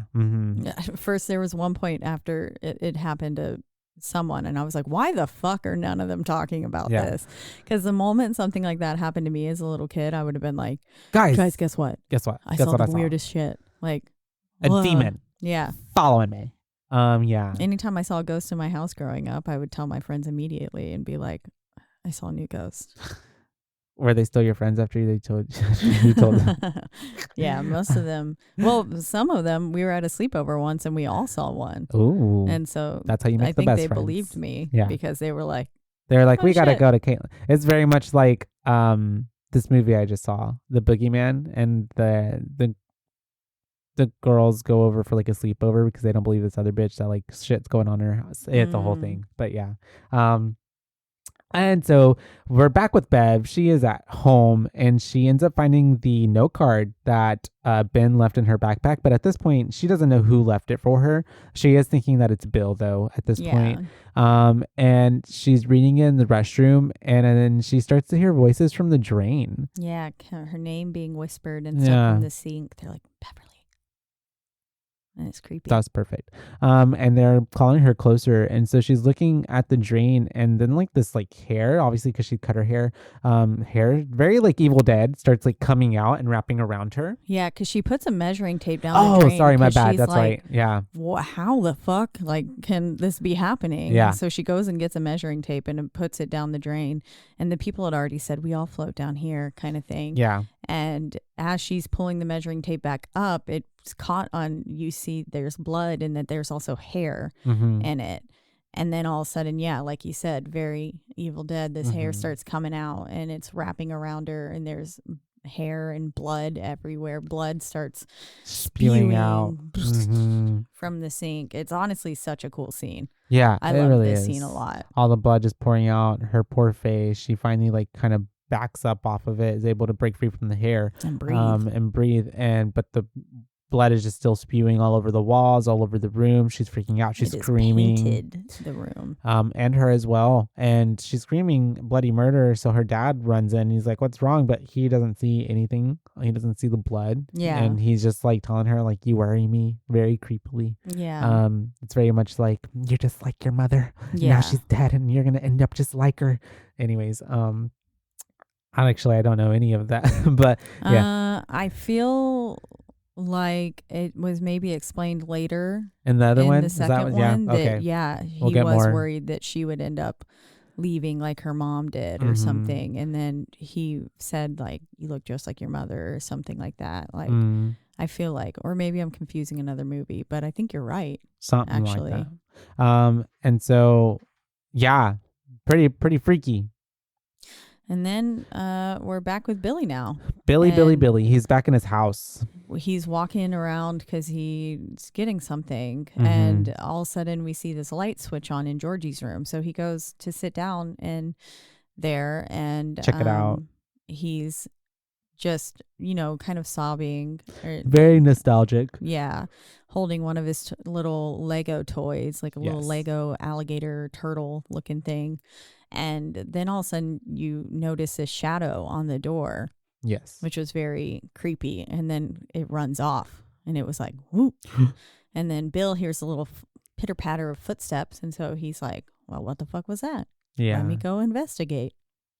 And so he goes to investigate, and he's going through the house, and then at a certain point, it is Georgie, right? Georgie pops up, and he thinks he sees Georgie. Yeah, he sees Georgie run past like in the kitchen, and stuff. It leads him to the cellar, and so he goes into the cellar. Dropping the Lego thing. Yeah, and goes down, and that's when he ends up seeing Georgie, and Georgie's talking to him in his little I lost it, outfit Billy. and everything. Yeah, Don't be mad. It just floated off. But Bill, if you come with me, you'll float too. You'll float too. You'll float too. You'll float too. And he just starts going off the hinges. And it's obviously not face is like the real Georgie. Decaying. Yeah, and as he screams and stuff, and it's like it's pretty gross looking. Yeah, it's very much like a dead body would look like, a zombified little child. Yeah, and then it turns into Pennywise. Yeah, Pennywise is like floating up in the water next to him. He's just like there, kind of like almost like an alligator. Yeah, would be just like with just his nose and his eyes above the Popping water, out. basically. And he's just staring at him. It's so creepy. And then all of a sudden, just starts going after him. yeah. This is when I was like, I love how none of these kids are communicating what the fuck is going on. Yeah. Because this is some major shit that's happening. And I would be talking to my friends about it. Especially since it feels more than just a bad dream in like real life. Yeah. And ends up running after him, and then Bill's able to run out, and then we just see like this very creepy Pennywise just like land on the staircase and then just like slithered off. Yeah. Like a it was snake so almost. creepy. Yeah. The way that he slid back in. It was Yeah. terrifying. And then we've got Bev showing them the bathroom basically, and is like, please see tell it me too. you guys see this. Because Yeah. her dad didn't see it. And they're like, yeah, we do. And I love how Bill is just like, we can't leave it like this. I'm like, well, You is left it Richie outside. and I'm and like, also you're worried about her dad coming home. We got time. You don't got time to kill, bud. and I was also like, it's not real. It's fake. Yeah. I was like, but it's not real. Like, I don't know. Yeah. And the way that they still clean it though. I'm They like, did. so was it real? But I maybe just the guess. dad didn't see it. You know what I mean? Yeah. Yeah, I don't know. It was real Maybe to just them. adults don't see it. Yeah. So anyways, yeah, they're helping her clean the whole restroom up, which I'm sure took for fucking ever. And also Richie had to stay outside and keep watch. So he was just sitting out there the whole time. And they get it all cleaned up. We have a moment where Ben like goes to Miss Bev's room and is kind of like admiring her room. And then we have all the boys walking out and leaving Bill and Bev together, and she is able to like mention the poem. Yeah, she's like January Embers, and Billy's like, the fuck is that? Is that from the play? Because she did mention only one boy ever kissed me, and none of the rumors are true. Yeah, and we know from earlier in the film that was Billy in a play like way back in the day, in the 3rd grade. Yeah, in the 3rd grade, and he was just like, "Is that from the play?" And she was like, "No, the poem." And he was like, "I don't really read poetry." So she's like, "Huh." Like, oh, well, so that must not have been you. Awkward. Yeah, but it's still kind of a sweet moment between them. Yeah, because then he's like, don't worry, because like I never believed those rumors, and none of these guys, believe the rumors, and also kind of sucks because now you're one of us, and we're all losers, so you're a loser too. Yep. Haha. We're all losers. Silly. Loser club. And then now they're leaving. Richie's giving them shit for being like, what the fuck, you guys? Why did you take so long? Yeah. And then they're finally talking about what happened to each of them, though. Yeah. It gets brought up, and then they're like, oh, yeah, I saw something. Oh, I saw this too. And then Eddie's like, it was a clown. And they're like, I saw him too. And then Richie was like, can only virgins see this stuff? Is that why I'm not seeing this shit? Yeah. Richie's hilarious. He is. Played by Finn Wolfhard, who was Mike in Stranger Things. Mm-hmm, a great choice, which also translated well into the next one whenever Bill Hader plays him and stuff. Yes. So yeah, a lot of funny stuff there. I'm very partial to the second one because Bill Hader is one of my favorite people on this planet. Mm-hmm. I love Bill Hader. He has a direct link to my funny bone. Oh, really? Yeah. All things Bill Hader cracks me up. He's pretty funny. New York's hottest club is Stefan. And so they end up talking about all that shit, and then they're like, okay, well, that's crazy that we've all seen this stuff. And then all of a sudden, while they're talking about it, they do see that Mike's bike is like by the side of the road, and then they see the bully's car. So they're like, oh no, something's happening, so we gotta go help Mike. And I love how they all throw their bikes down, but Stanley's like, nope, I'm gonna prop mine. Yeah. I don't know why that was so funny to me. It's very much his character. Yeah. And they also left him in the middle. They always leave their bikes in the middle of the road. And I'm like, are y'all not worried about cars like coming to run over your bikes? He's definitely more like the proper one. Prim and proper. Yeah. But they get there just in the nick of time because unfortunately Mike is being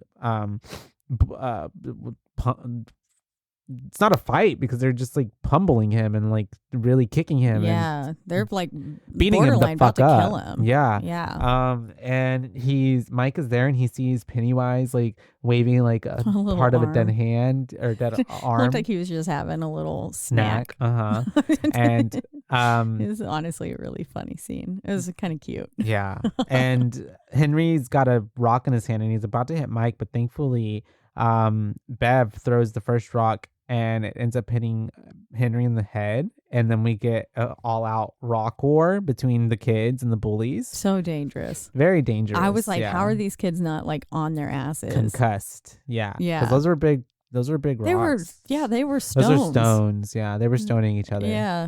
Those weren't like little pebbles or something. They were like bigger than their fists. But if they didn't, Mike would be dead.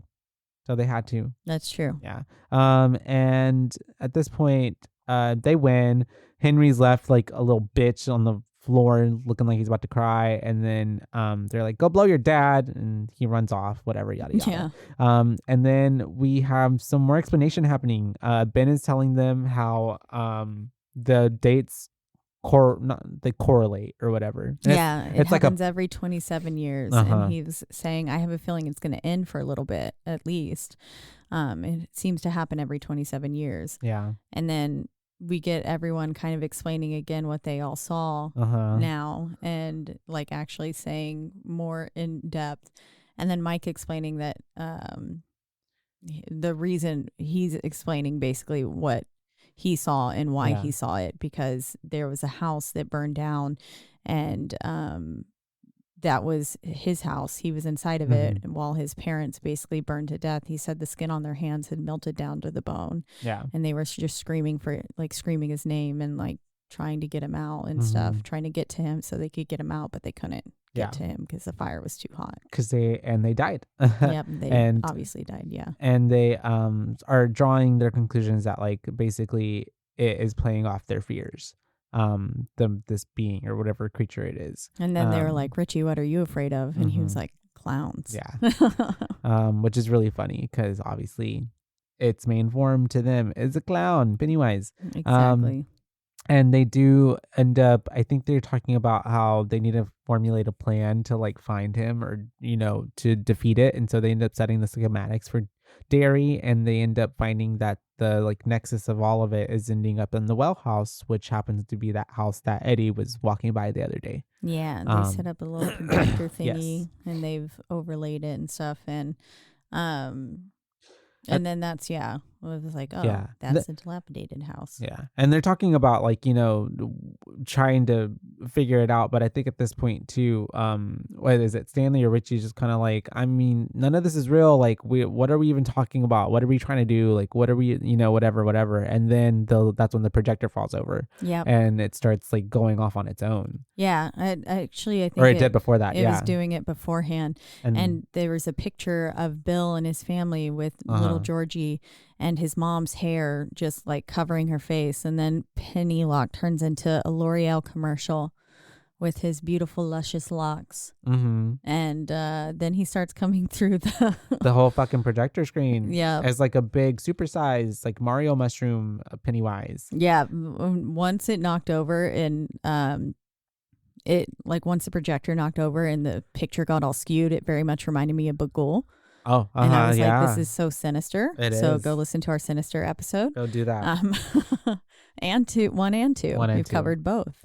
But yeah, and then he pops out and he's fucking giant. And I was like, why is it so whenever huge? He popped out, I'm going to be honest, it scared me. That's pretty scary. Whenever he just was like, boop, I was like, oh, fuck. Yeah. Well, and his face is pretty scary too at that point. Yeah, it is. And he's just huge. And then he's like going, kind of chasing the kids all over the room. And he starts locking in onto Bev, but thankfully the boys end up pulling up the garage door so all the light comes in and he disappears. But at this point, now everybody has seen something. And it was funny because even Richie was like this whole time now freaking out. I mean, like, what the fuck is that? Yeah, he was like, what the fuck? Yeah. And they were like, yeah, this is what we've been telling you, bitch. Yeah. Like, and then they're Eddie's freaked like, out. It saw us and it knows where we are now. Like, this is a problem. Yeah. Basically. And then Billy's like, we have to kill this thing. And we have to do it. And we have to stick up for it. We have to do it for all the kids, essentially. Yeah. Because if I were a missing kid, I'd want people to like, whatever. Look for me too. Yeah. And so Billy goes to the well house and basically everyone's like, what the fuck? And they follow him and they're like, no, don't go in there. And he was like, do you know what it's like to come like home to no brother, Georgie, no Georgie being there, and he basically is saying walking into this house is easier than walking into my own because of Georgie's absence. Because all he sees is like his toys and everything, but no Georgie. Yeah, so everything is the exact same as when Georgie was there, but yeah, it's so sad, like having the ghost of someone basically. Yeah, especially that young, with so much more life to live. But they're there and they're all kind of like, we don't want to do this, whatever, but they decide to stick together. Because Richie goes, wow. And they were like, what? And they were like, he said he didn't even stutter once. And so then they were like, okay, he's serious about this. So we better fucking go in with him. And they end up walking into the dilapidated casa. And as they're going in investigating, they're looking around. It's obviously like really battered and old. And it looks like, it's falling apart. And Richie ends looks up... like they could fall through the floor at any point, step. which one does. Yeah. And Richie ends up seeing his poster and hanging up, not on the wall, but like in like these like cobwebs. Yeah. And it has like his missing poster, essentially, like predating before he even is missing, and he's freaking out because he's like, oh my god, like look at the dates, like look, I'm gonna go missing and all this stuff. And Bill's having to calm him down because he's like, none of this is real, like you're freaking out, but none of it is real. And so they end up going more and doing more investigating through the house, and they start hearing like hellos, please help me, please help me, different noises throughout the house, and the voice, and then that's whenever they start to get like, somehow even happens later, like they get separated even when they're right next to each other. They start heading upstairs, and then they see well, they don't see her yet, but they keep hearing the voice, and they start walking towards Richie and Billy start walking towards the door, while Eddie hears something else behind him. On the other side, calling his name yet again and saying like, what do you want, Eddie? Kind of thing. And so Eddie turns around and is paying attention to that while they're walking down the hallway.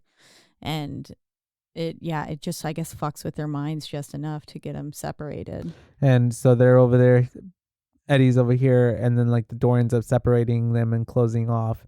Because we saw Betty Ripson's body too. We saw Betty Ripson there. She was the one calling for help. Yeah. And then all of a sudden she gets ripped away, and that's when the boys go running in there. Yeah. And then the door slams behind them. And that's when Eddie like comes to, and he's like, what the hell? Yeah. Basically, and starts running down the hallway, and then that's when the huge cavernous hole opens up.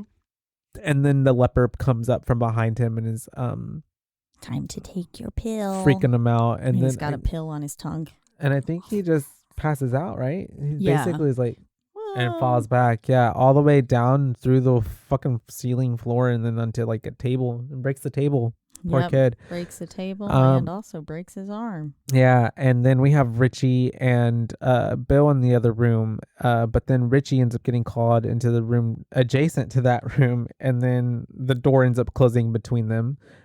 So we have Bill and Richie now separated, and Richie's in this room that's honestly almost arguably more terrifying when everything was covered shrouded. Up. Yeah.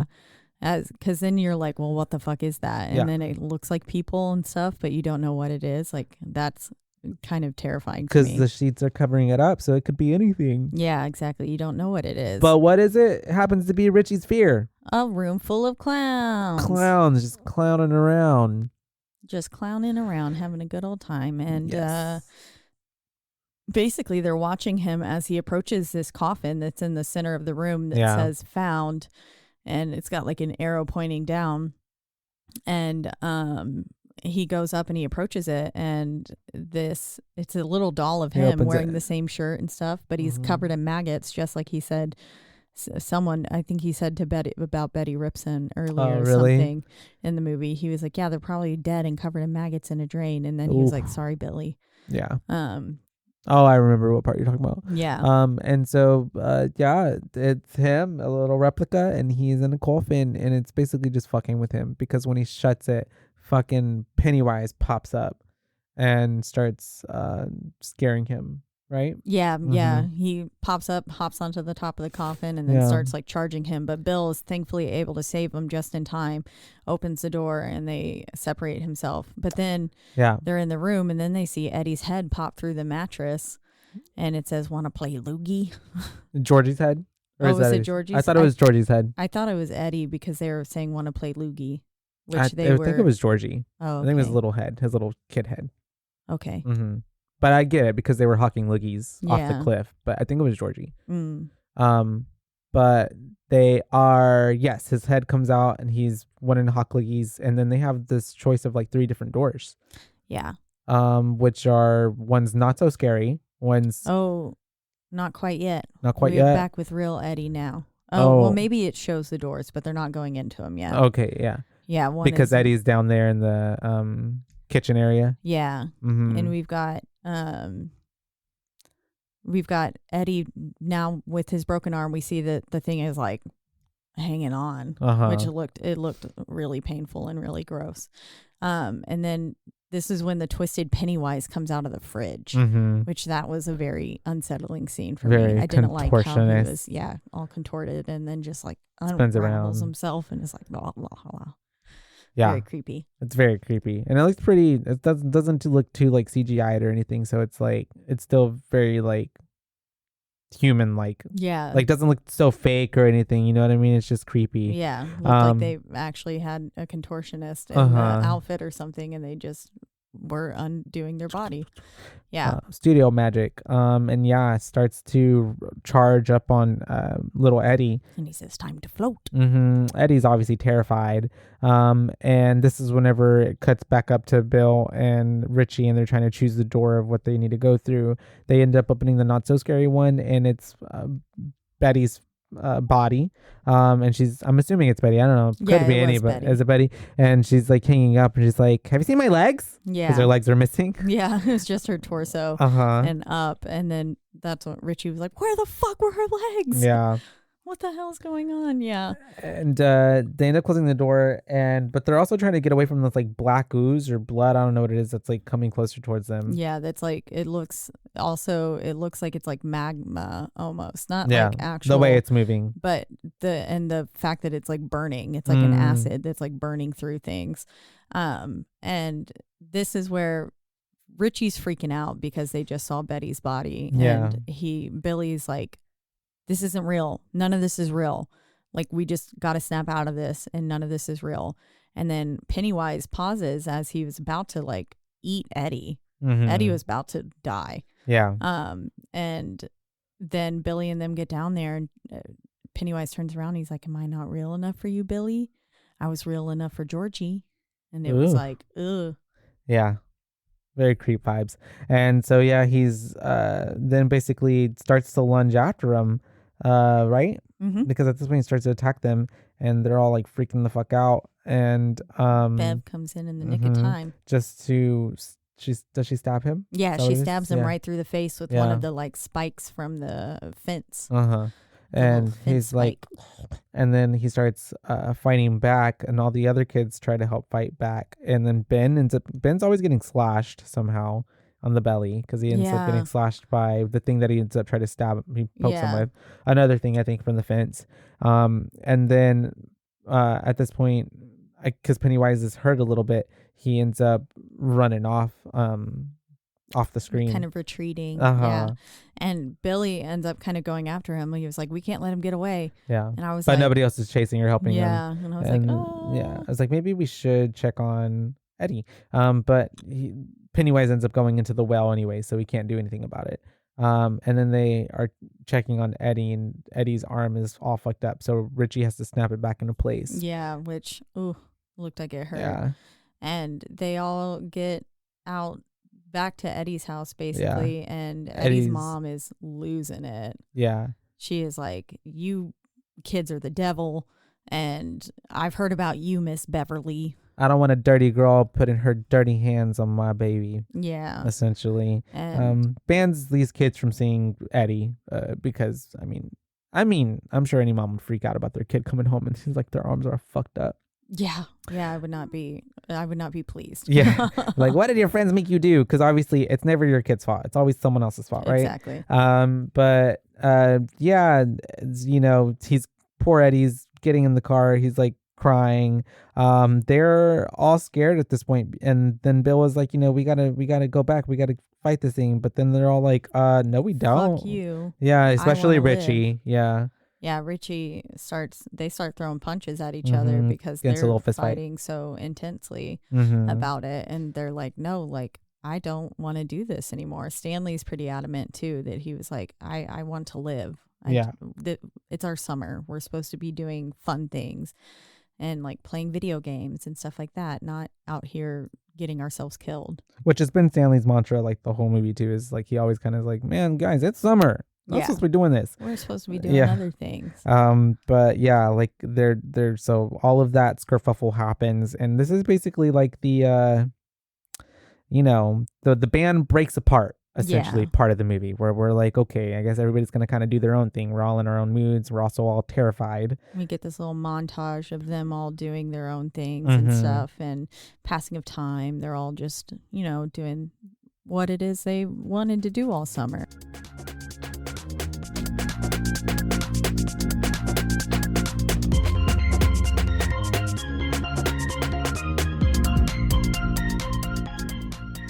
Did you know that dehydration is the leading cause of daytime fatigue? I was shocked to learn that even mild dehydration can cause headaches, muscle weakness, and brain fog. But luckily, there's a solution. Cure! Cure Hydration is an oral rehydration solution that contains the perfect balance of electrolytes and glucose to help your body absorb water and rehydrate quickly. The formula is made with all natural ingredients like coconut water, powder, and pink Himalayan salt, and is free from artificial flavors, sweeteners, and preservatives. Cure Hydration is vegan, gluten-free, and non-GMO, making it a great option for anyone with dietary restrictions or preferences. The packets are convenient and easy to use. Just mix with water and drink. They're perfect for on the go, travel, or anytime you need a quick and effective hydration boost. Hydration is more than just drinking water. That's what Lauren Picasso, a lifelong endurance athlete, discovered as she struggled to stay hydrated no matter how much water she drank. Lauren founded Cure, a science-backed electrolyte drink mix to make hydrating easy for everyone. Cure believes that hydration should be simple and effective, but also clean and natural. That's why they use only the highest quality plant-based ingredients and avoid any artificial or harmful additives. They're committed to transparency and honesty. All of their ingredients are clearly listed on their website and packaging, and they're always happy to answer any questions or concerns. Ready to combat dehydration? Try Cure today and feel the difference for yourself. Use code BOO for 20% off your order. Are you tired of the same old boring puzzles? Mix things up with Wongo puzzles. Each puzzle is a custom design with intricate patterns and whimsical shapes that will keep you engaged for hours. Plus, their eco-friendly materials and commitment to sustainability make Wongo puzzles a guilt-free way to unwind. Wongo puzzles are 100% wooden puzzles, meaning they'll last forever. Each piece is hand-drawn, so no two pieces are the same, and you'll discover some fun, whimsy pieces as you work through it. They come in a custom wooden box, which is perfect for storage and gifting. With stunning design and unique shapes, Wongo puzzles are a cut above the rest. So what are you waiting for? Go to wongopuzzles.com and pick your puzzle today. And be sure to use the promo code BOO and get 10% off of your order. This is the most fun you've had with the puzzle guaranteed or your money back. Go to Wongo, WONGO, puzzles.com and use the code BOO to get 10% off your order and get puzzling right now. Wongo.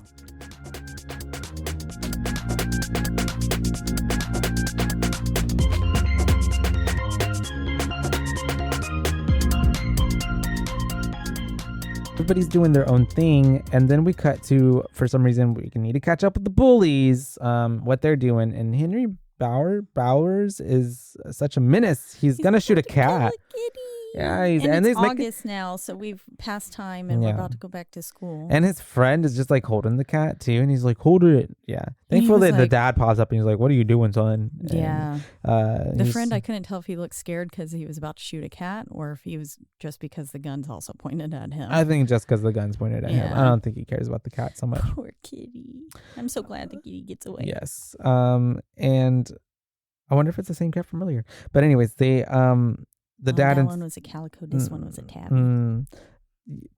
The dad pops up and he's, getting on to Henry, and he embarrasses him in front of his friends, basically making him look like a coward because he's like, look, you guys, this is how you make a paper man crumble. Yeah. Which, kind of explains why Henry is the way he is, but also he's a shithole for a father. Yeah.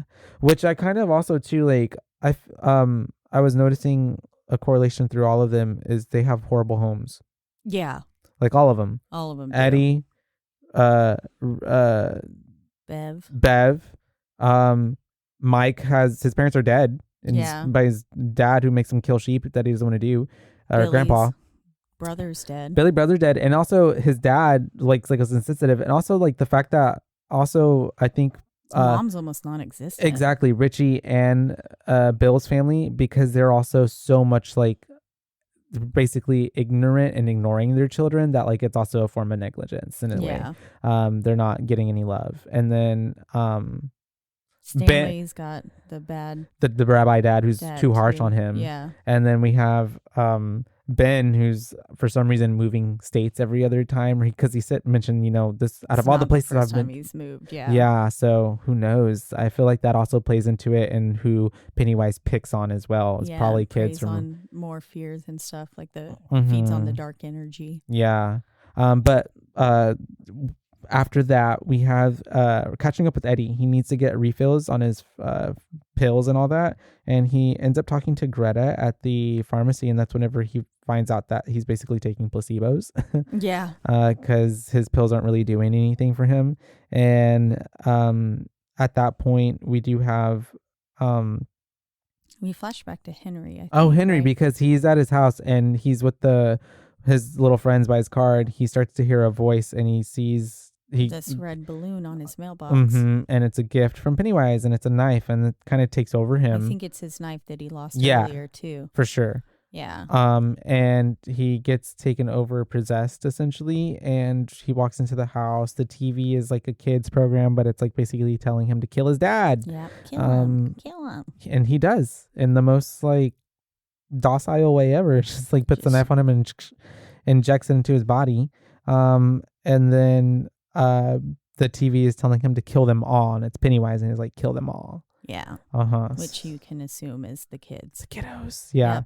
And so we're catching back up with Beverly and her great father. Yeah, and they end up getting into a scarfuffle because he wants to touch her no-no squares and be gross and do things that he shouldn't do. And so she finally builds up the courage to like fight back with him. And they get into it, and it's so much so that like it's like throughout the whole house until they end up into the runs and hides in the bathroom. But he breaks in, and she's able to beat him with the toilet lid cover. Oh yeah, that's the word just for it. Smacks it on his head. Bunch of ceramic, and I mean knocks him out so much where he's bleeding. Yeah. And so he's on the floor. He's knocked out. She runs out. But then Pennywise gets her before she can run out. Exactly. He just pops up, and then it's like snatched. And at this point, Bill is for some reason going over to Beverly's house. Yeah, I guess just to like see if she would come help him or something, or like say like, I haven't seen you all summer, just checking in on her or something. And just happened to show up at the right time. Waltzes into the house and sees that it's like a mess and that something happened. Yeah, finds her dad on the bathroom floor bleeding, mm-hmm. and he goes to Beverly's room, and it says "You die if you try" written on the wall in blood. Mm-hmm. Very It style. And that's whenever we have him calling up, or no, not calling up. He goes to the arcade and he's trying to talk to Richie, and he's telling him like it got Beverly. So Nightmare on Elm Street 5 was playing at the movies. Oh, was it? Yeah. Oh, cute. A little Easter egg, and Speaking of which, I got you a little pin I went to this horror movie shop. Cool. Like it was like all horror themed. It was really cool. Mm-hmm. It's in Bedford, Texas. Shout out. And I told the guy about our podcast. Who knows? Cute. He followed us on Instagram, so fun. Who knows if he'll listen. Shout out to you in Bedford, brah. Yeah. And I got you this little pin though that I need to give to you still, but it's Freddy and it says "Stay woke." Ooh, cute. Isn't that cute? Yes. We love us a little Freddy Krueger. And so he ends up getting Richie. They end up going to get Eddie, or they call Eddie up, and then Eddie's like, okay, I'll go with you. And then Eddie has to confront his mom, and he's like, you're giving me not gazebos. Yeah, these pills are gazebos. Yeah. And he confronts her, and he's like, you can't control me, like you're lying to me. I need to leave. I'm gonna go hang out with my friends, the ones that you're trying to keep me from, because they're the ones that actually care about me. Mm-hmm. Kind of stuff. And I was like, good job, Eddie, standing up to your mom. But he still says sorry on his way out. Yeah. It's like, okay. And so they all end up meeting up at the house to help, and they end up going into the house and trying to go down the well. And as they're going into the house, we see that Henry's watching them from the car outside too. That's right, because he's about to pop up pretty soon. Mm-hmm. They end up getting some rope. They end up getting themselves lured, pulleyed. What's the word? I don't know. Yeah, they're like lever pulley kind of getting down system. There. They are getting themselves down there. Yeah, they're putting that rope down. Like they're gonna rappel. Yeah, there you go. And so like you're climbing a rock mountain, and so they're going down, and they end up going to like, because they don't go to the bottom of it because it's obviously like so fucking long. They end up in like a tunnel, little thing. offshoot. Yeah. Yeah. And they're all going down there, but at the same time, Bev wakes up in the well. And she ends up stumbling, or she's in Pennywise's lair, which and is we see this little door opened with a warm glow behind it. And I was like, oh, Pennywise has a little bedroom. does. How cute. Just a little abode, boudoir. And she sees that, or we see that there's like all these like old cars and trash and old belongings to, I guess, all the people of Derry that Pennywise has consumed, making like a mountain of shit. Monuments. Yeah. And we see that all of the people and children that have been missing are suspended in the air, kind of floating pieces of them too. It's not even whole people. Yeah. People. And Bev like is freaked out, obviously, so she's trying to leave. But as she's trying to get out, we see the little Jack in the Box start going off, and it's talking about Pennywise, the dancing clown, and it goes off, and then the door opens with the glow behind it, and it's Pennywise, and he is in full dancing mode, TikTok mode. Yes, yeah, he is doing one for the gram. He is dancing, and it's very funny because we've all seen it in the memes where he's like doing his little Pennywise jig. Yeah, and I think it's so funny because like it's so not menacing at all. No, he's just like dink, dink, dink, literally. Dink. And she screams at him that she's not afraid of him whenever he comes closer to her and picks her up as she's trying to run away. And he says, "You will be." Yeah, as he opens up and unhinges his jaws, and then we get to see all those teeth and the deadlights in the center of its mouth. And she kind of goes into a catatonic state. Yeah. But at the same time, there's so much stuff going on. Henry Bowers shows up as Mike is helping the kids lure down into the well, and he stabs Mike in the back. Yep. With his blade, and then is pulling up the rope too. Yeah, takes it away so that way the kids would be stuck down there. And then a fight ends up happening between Mike and Henry, where Henry almost kills Mike with that little gun, the sheep gun. Yeah, he's holding the gun to his head, and Mike narrowly avoids it. Yeah. Thankfully, he's able to push him. Yeah, pushes him, and he pushes Henry down the well, and we just see his little body falling down like a rag doll. Bam, bam, bam, bam, from side to side. Pretty. He's fucking dead. And then we have another moment where one of the group members gets lured off because while all that's happening, Stanley hears Beverly's name, or he hears Beverly's voice. A girl voice. Yeah, and he thinks it's Beverly. So he's like, Beverly? And he kind of goes off. And all of a sudden, he's in a completely different room. Yeah. Like, he's in a completely different place than all of them. And that creepy lady shows back up again. Crooked-faced lady. And she starts attacking him. But that's off screen because then we are back with the boys and they're like, wait, where's Stan? But then as they go and try to find him, they do see him and they got the flashlight on him and she is just sucking on his face. Yep. Yeah, poor thing. They're able to scare her away, which then they see that it's actually Pennywise. But they get Stan to come to and he's like screaming at them. It's like, you're not my friends, y'all left me, even though they didn't. It's just the way Pennywise works. Yeah. He made it like a maze. But then Bill sees little Georgie and he decides to run off, even though we know that we're supposed to stick together. We are. And he does not, and even Eddie's like, Bill, where are you going? But he ends up finding Pennywise's lair and he sees Bev suspended as he's trying to follow Georgie, but he sees Bev suspended. He can't get her down though, and he sees Georgie again, so he's like, you know what, Bev, I'm gonna come back for you. I'll be right back. But we got more pressing matters here. And then the boys are like trying to look for Bill and then Bev at the same time. They're like, what do we do? And then they're trying to get through this maze of tunnels, and they end up coming across this gray water, and then there's like all these dead heads that start popping up and bodies and freaking them out. And then they're able to get away from there, and that's when they stumble upon Bev's body suspended. And they're like, wait, how is she up there like that? And then they're like, wait a minute, there's all these other kids up here like this. All the missing kids. Everyone's up there. And then they help get her down by like Ben crawling on someone's shoulders or something. And they get her down and they're trying to wake her up. Ben is freaking out. Ben is like, why is she like this? The love of my life. Yeah, Ben is not having it. Yeah. And then so much to the point that he thinks up of true love's first kiss. Literally. And he smacks gives her one big old smackaroony. And by golly, I tell you what, it worked. It worked. It she worked. came to and she was like, January embers?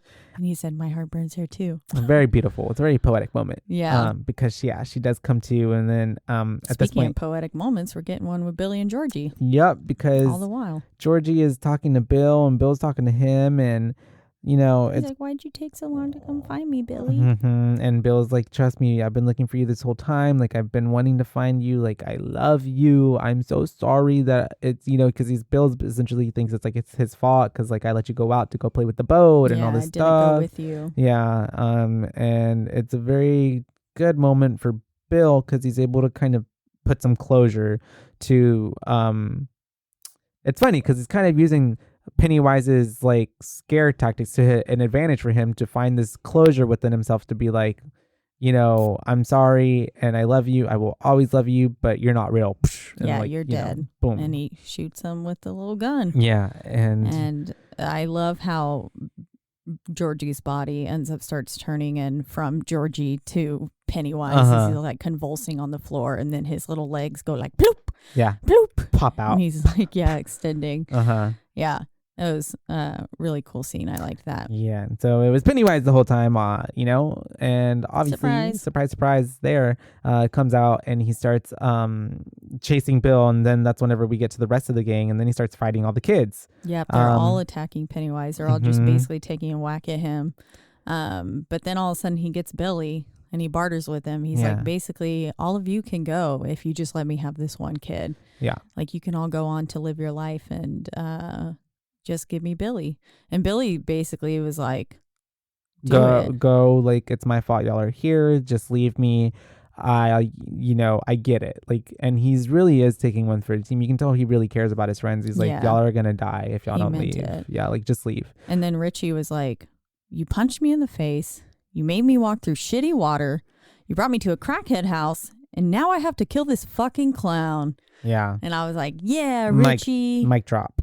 He's coming in clutch. And so they all tag team and they start to fight Pennywise. And Pennywise is getting the shit kicked out of him by these kids. He is. Because they're all ganged up on him. They're standing up to their fears because he's literally pulling out the stops. He's pulling out everybody's fear. Preying on all of their fears. They're all, not backing down. And so at this point, because the fear is what he feeds off of, he is becoming weaker and weaker as they are standing up more and more to him. Or it, sorry. I think, it's non-binary. And so I'm just kidding. The kids, finally are kind of having the upper hand. And they say, now you're the one who's afraid. Mm-hmm. And it's like, oh. Yeah. And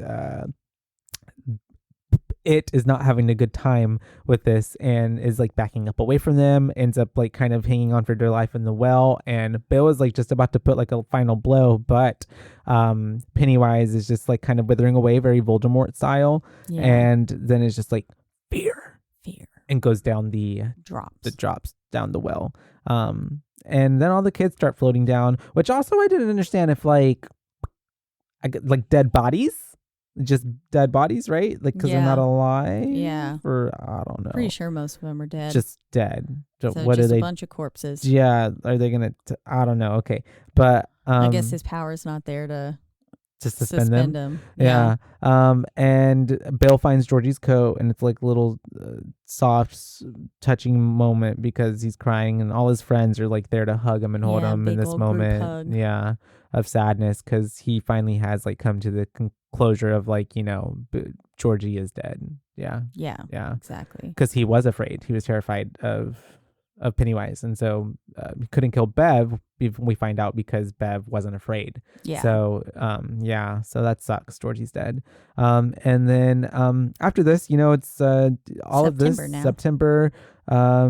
We are catching up with the gang as Miss Beverly is trying to explain what she saw and how she felt whenever she was whatever that state of catatonic state it was, and she was just saying basically how setting the scene for the second movie. Yeah, she basically had like a vision of the future almost of like how she saw them as adults, and she just remembers that they were all fucking scared, and she'll never forget that. Yeah. And then this is where they make the pact to say, swear if it ever comes back, we'll come back too. And they make a blood pact which Why couldn't they little just Eddie was right. spit He on was it? like, there's an AIDS epidemic. happening. We shouldn't Be doing that. I'm surprised that he did. Yeah. I mean, even though he found out his pills were gazebos. Yeah. But Blood Oath nonetheless. So we will have a part 2. And I love the little lover on Eddie's cast, how he changed it. Instead of loser. Yeah. And we have Bev and Bill.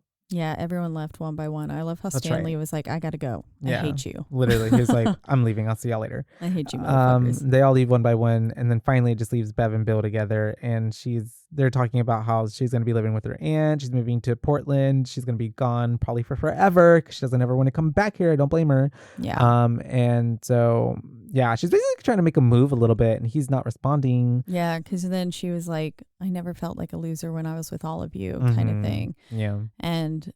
But yeah, he's not responding. So she gets up and she walks off. But then all of a sudden Bill's like, wait, never mind. Hold up. Runs after her and gives her a big old kiss-a-rooney. Yep. And then she kisses him right back. Yeah.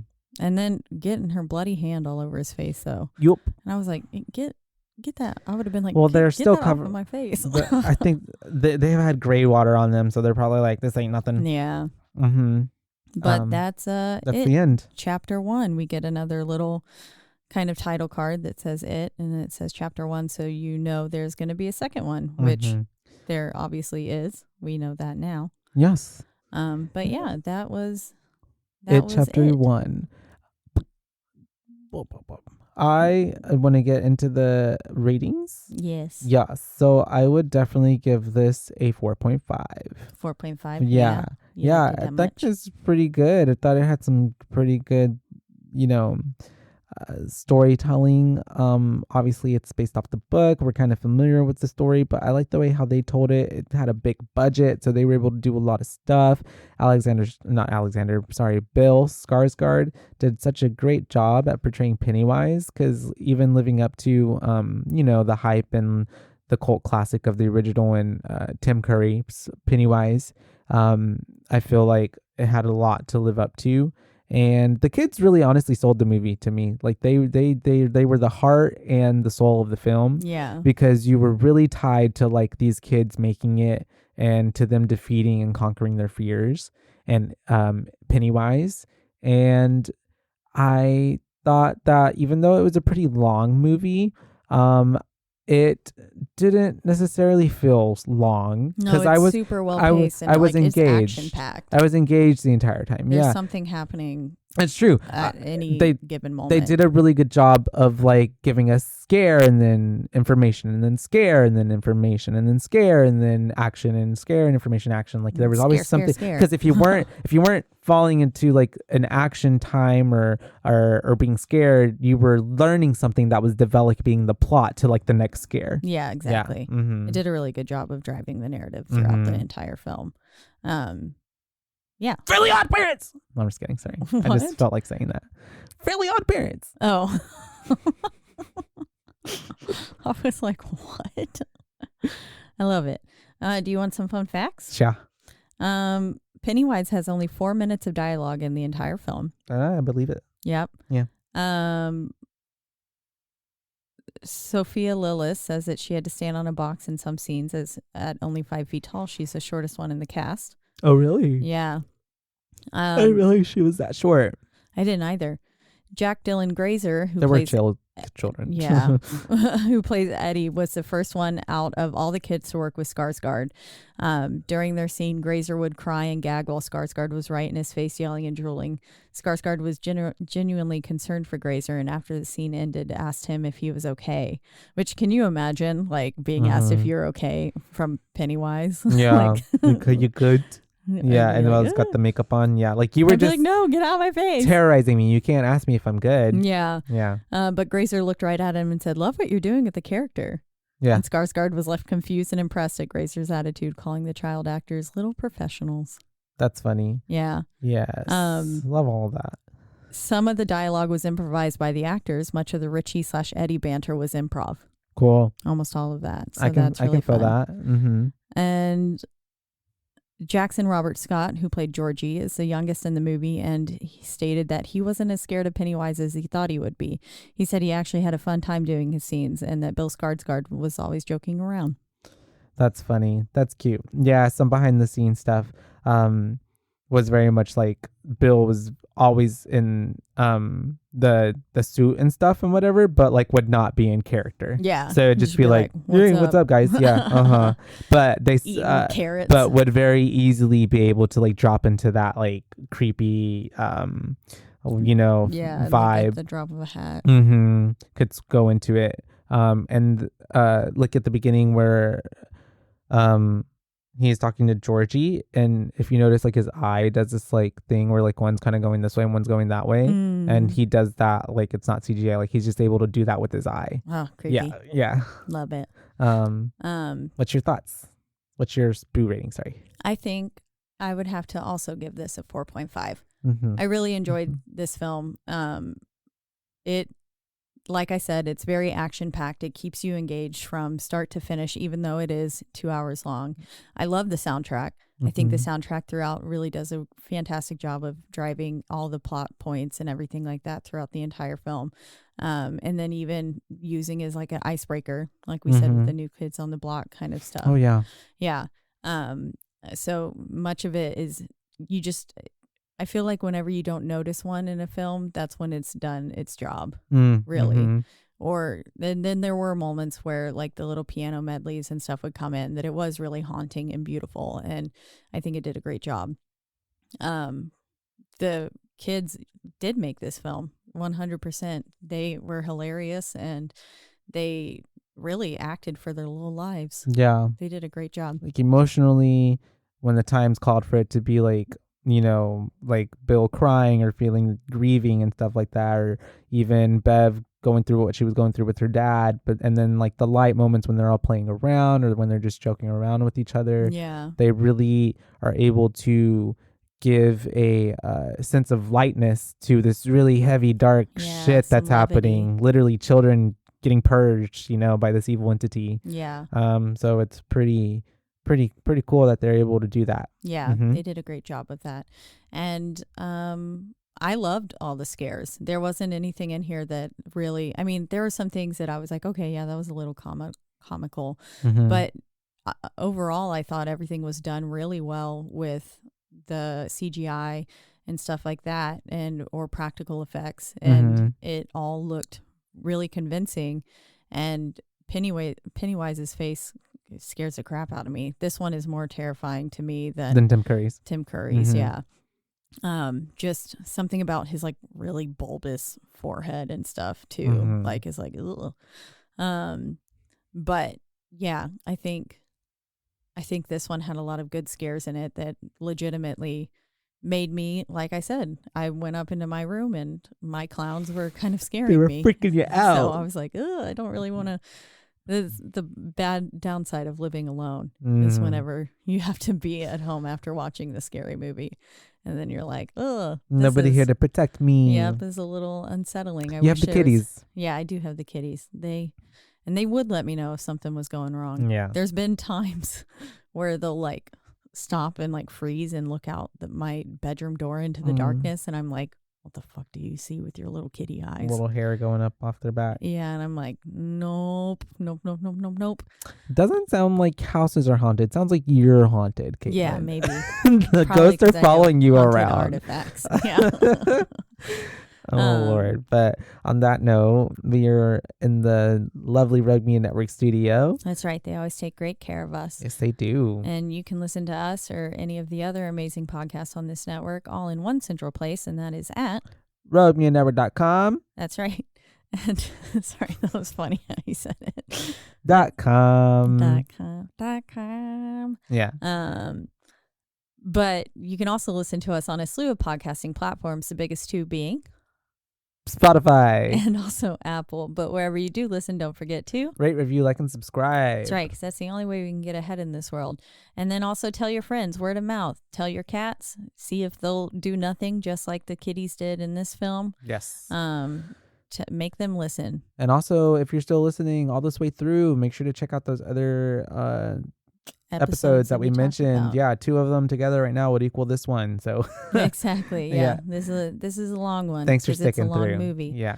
But you can also reach out to us. Let us know your thoughts on it or in it too. If you want to get in Ahead. on that one. Yeah. You can do so on our one social media platform, which is Instagram, and that is at Boobays Podcast, and that's at BOOBAES because we're your boobays, not your boobabes. That's right. And we'll be covering it too next time. So buckle up for another long one because it's a 2 hour and 49-minute movie. Yeah. It's basically the Lord of the Rings. Yeah. So We'll figure it out. get ready. It's going to be fun. But yeah, until next time, you guys. Till next time. Bye, guys. Bye, babes.